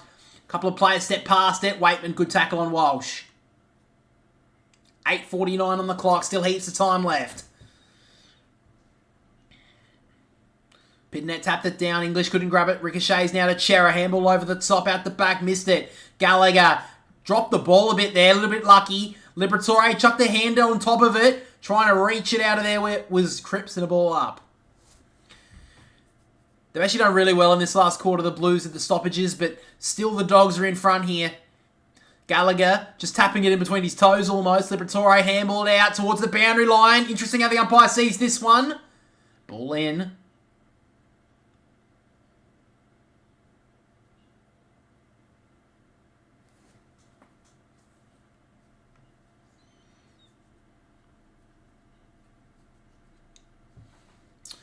So just on centre wing here, Chera pushed underneath it almost. Newman slapped it to the voice of Walsh. Free kick's been ripped out here. It's going to go Carlton's way. So Gallagher gives away the free kick. Carlton will have it on centre wing with Adam Chera. Doesn't have a lot of options, so he's just going to have to set it up inside the forward 50. Mackay is there. Gets out the back almost. Duray thumped it forward, but only as far as Walsh. Has a couple of options. Great smother from Dale. Spills out though to Chincotta from 50. Low dart. Brilliant. Fogarty should have marked it though. And now they can rebound here, the Dogs, and almost kill this game off. Bramble, short kick to McNeil, tells everyone to settle down. Almost marked that one there. Fogarty dove across, should have really marked it in the end. Big opportunity goes begging there for Carlton. And now Caleb Poulter has it, defensive side of the wing. Goes high and long, looking for Ugle-Hagan. Great mark there from Brody Kemp. Goes with an aggressive kick inside. English could spoil. Chincotta read it well. Handball over the top to Fogarty. They want to switch it on this close side to Akers. He'll want to wheel and go on the right boot. Sends it long. Blues have the numbers here. Curnow in a good spot. Dropped the mark, but snapped it, kicked it into the post. Big opportunity goes Becky. He's kicked 3 goals, 6 now, Charlie Curnow.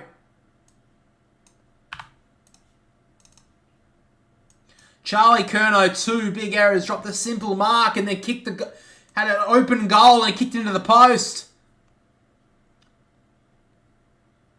So now Bramble goes for the kick outside the defensive 50 on the bounce to Poulter. Got boot to ball down the wing. They have the numbers out the back here. The Dogs handball away. They're almost mucking this one up here. The Dogs, Sanders, handball over the top. Gallagher. Can they get a clean handball? Great fight from Newman. They want to go on the other outer. Fogarty over the top now to Hollins. The inside kick, a low dart to Cripps. He gathered it well. Spun out of trouble. He got boot to ball. Inside the forward 50, 2-on-1. Karmas slapped it away from his own teammate. Put him under all sorts of pressure. Karmas has time. Gives it out to Dale. And Dale can go long down the wing. Is it inbounds? It's not. Dogs not living up to the pressure at the moment. So now Hollins will drive it back inside the forward 50. Mackay, Lobb drives in front. Brilliant mark from Rory Lobb. The Dogs fans who hated him for so long suddenly are cheering and praising Rory Lobb at the moment. With 6 minutes left, Lobb drives it long. Up went Cowan, couldn't mark, spills out of bounds.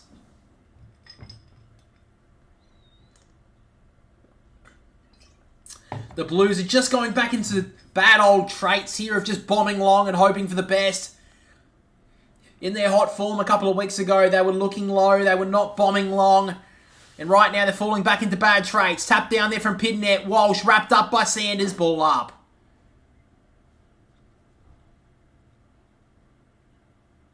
Karmas.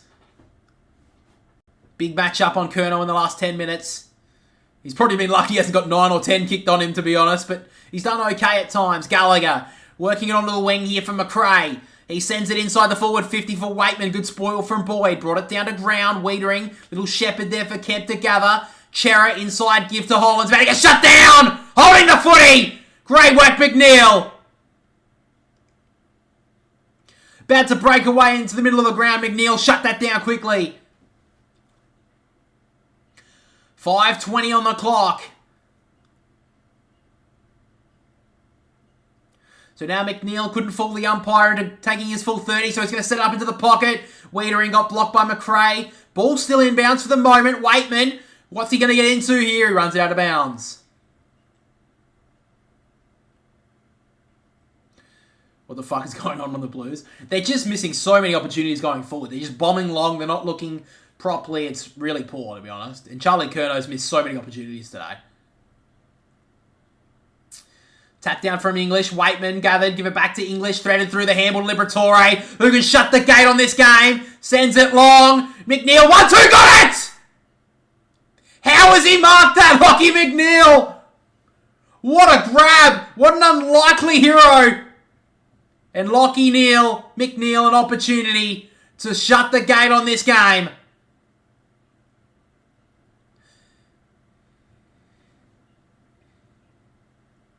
Only had the 9 touches so far in this game. He's been on the outer for a lot of this season.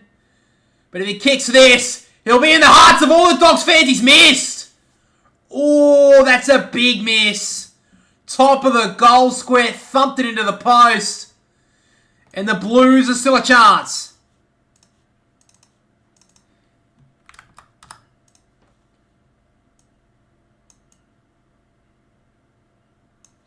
Blues still a chance here. They're on the outer wing. Dogs get back into possession here. Poulter, short little kick. Good option in the end. And now Jackson McRae holds it up. Good man to have the ball with at the moment. 15 points, just ticked under 4 minutes. The Blues have to man up.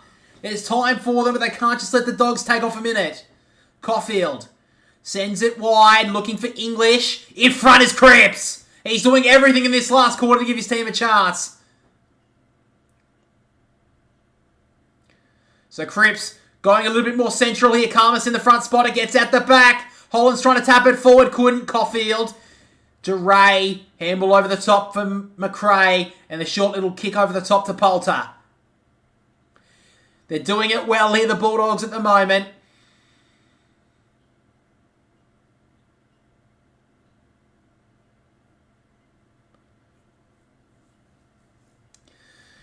So now Caulfield sends it long for English. Spoiled out the back. McRae tried to hand it through to Poulter. Locked up there by Kemp. What the fuck is that, Freddie?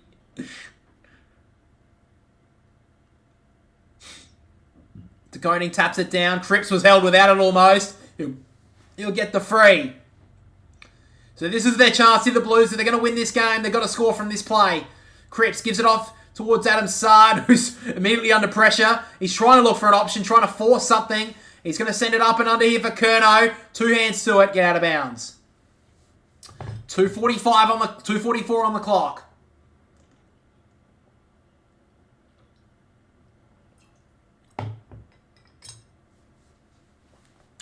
It's done, I would probably say so. About 65, 70 out here from the Blues goal. English took it out of the ruck, handball out the back to West, who sits on it a little. Ball up.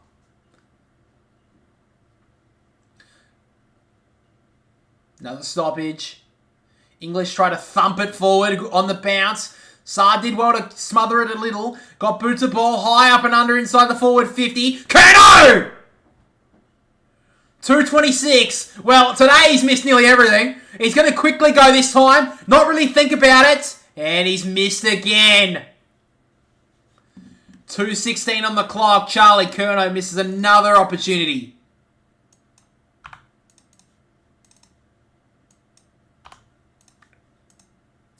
What's he kicked today, Charlie Curnow? He's kicked 3 goals, 7 for fuck's sake. Holy shit. He's had 10 scoring shots himself, Charlie Curnow. Long up kick here for Wiedering to spoil out of bounds. Yeah, sorry, 1:53 on the clock, silent chef. To be honest, I mean, you don't like to blame specifically one player, but if Charlie Curnow kicks 7-3, they win this game. Does he? Yeah, they'd win this game. And he's usually a pretty reliable shot, so he's missed a huge amount of opportunities today. English taps it down. Cripps locked up by Bontempelli. West wrapped up. Ball up. Well, the Blues would need a minor miracle to win this game from here. English tap down Sanders. Trying to get through a couple. He'll send it forward. Up and under ball. Ugelhagen went up. Couldn't mark. Unlucky not to give away the free kick, I think. Anyway, Sard back towards Wiedering. The inside kick was good to Cottrell. He'll want to go. Probably should have given that handball, even though it was dangerous. Oh, dreadful kick inside. McNeil cuts it off. So Lockie McNeil has the footy in the middle of Marvel. He'll go wide for Caulfield. And the Dogs know they just have to take time now. Time's on their side. Short kick to Jure. Quick look at the bench to see how much time is left. They probably know they've got it now. So now Bramble. So the Dogs in front of a near record crowd at Marvel Stadium, over 45,000 I believe it was. De Koning takes the intercept mark here. He'll want to play on. Sends it long. A spiral kick. Looking for Owies, but great cut-off mark by Williams. In fact, it wasn't Owies, it was Newman who was trying in that marking contest. So Caulfield to lob. And they just soak up the time in the Dogs. Well, we've seen the yin and yang of the Dogs in the last 2 weeks. A poor performance against Port Adelaide. They come back to Marvel Stadium, their home ground. And what a win they have had tonight. Bramble with a high up and under kick. Standing underneath it was Marchbank. Ugelhagen gets a fist to it. What a game he's played. Probably best on ground from Jamara. He's kicked 4 goals, 3, so he could have had a lot more, but he's been involved in so many scores for the Dogs today. Tapped down by English. Liberatore slapped it. McRae handed it through to McNeil. High up and under ball inside the forward 50. Wiedering will intercept.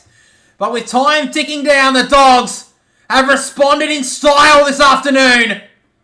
They've beaten one of the favourites in the Blues. And the best of the Dogs is a scary sight in football. A great win from the Western Bulldogs in the end. They have won 14-16-100 to the Blues. 12-14-86. Great win from the Dogs in the end. Better performances I've seen from them this year. They've done really well to stand up to the critics this afternoon, and a great win from them in the end. With so many big players for the Dogs out today, they've had O'Donnell obviously as a defender, Liam Jones obviously a massive loss. They've had Aaron Norton out, or who else have they got? yeah, those are just some massive losses for them. But some real standout performances. Rory Lobb played pretty well today. He had a really good second half for Rory Lobb. I'll give him that. He kept Harry Mackay goalless in the second half. I think it may have even been scoreless. So, great performance in the second half from Rory Lobb. Karmas, I'll say he got lucky. He got 3 goals, 7 kicked on him. He could have had 10 goals kicked on him, so he got a bit lucky, but had some good moments, but great performance from the Bulldogs in the end. And Carlton, I think they're just on a bit of a down period at the moment. Not exactly, I wouldn't be too concerned. I mean, if I'm a Carlton fan, Sydney have had a down period. I kind of thought it was coming. Carlton had a massive up period. They have to have a down period before finals. You'd rather it now than in September like Port Adelaide and Melbourne did last year. So, yeah, I don't think I'd be too concerned if I'm a Carlton fan, but good win from the Dogs in the end. Thank you guys. That will be the end of the stream. Thank you guys for listening. Thank you for watching. If you did enjoy the stream, make sure to leave it a like and subscribe to the channel as well. And if you, the review will be out on Sunday. Podcast out on Wednesday this week, and the tips will be out on Tuesday as well. Video essay, there's no one this Monday, so it'll be next Monday. Thinking it's probably going to be an AFL umpiring because it's such a big topic in AFL, so make sure to get excited for that one. If you haven't watched the video essays on the channel, there's a playlist, and that show is probably my best video. It's probably the most proud of, so make sure to go check them out. But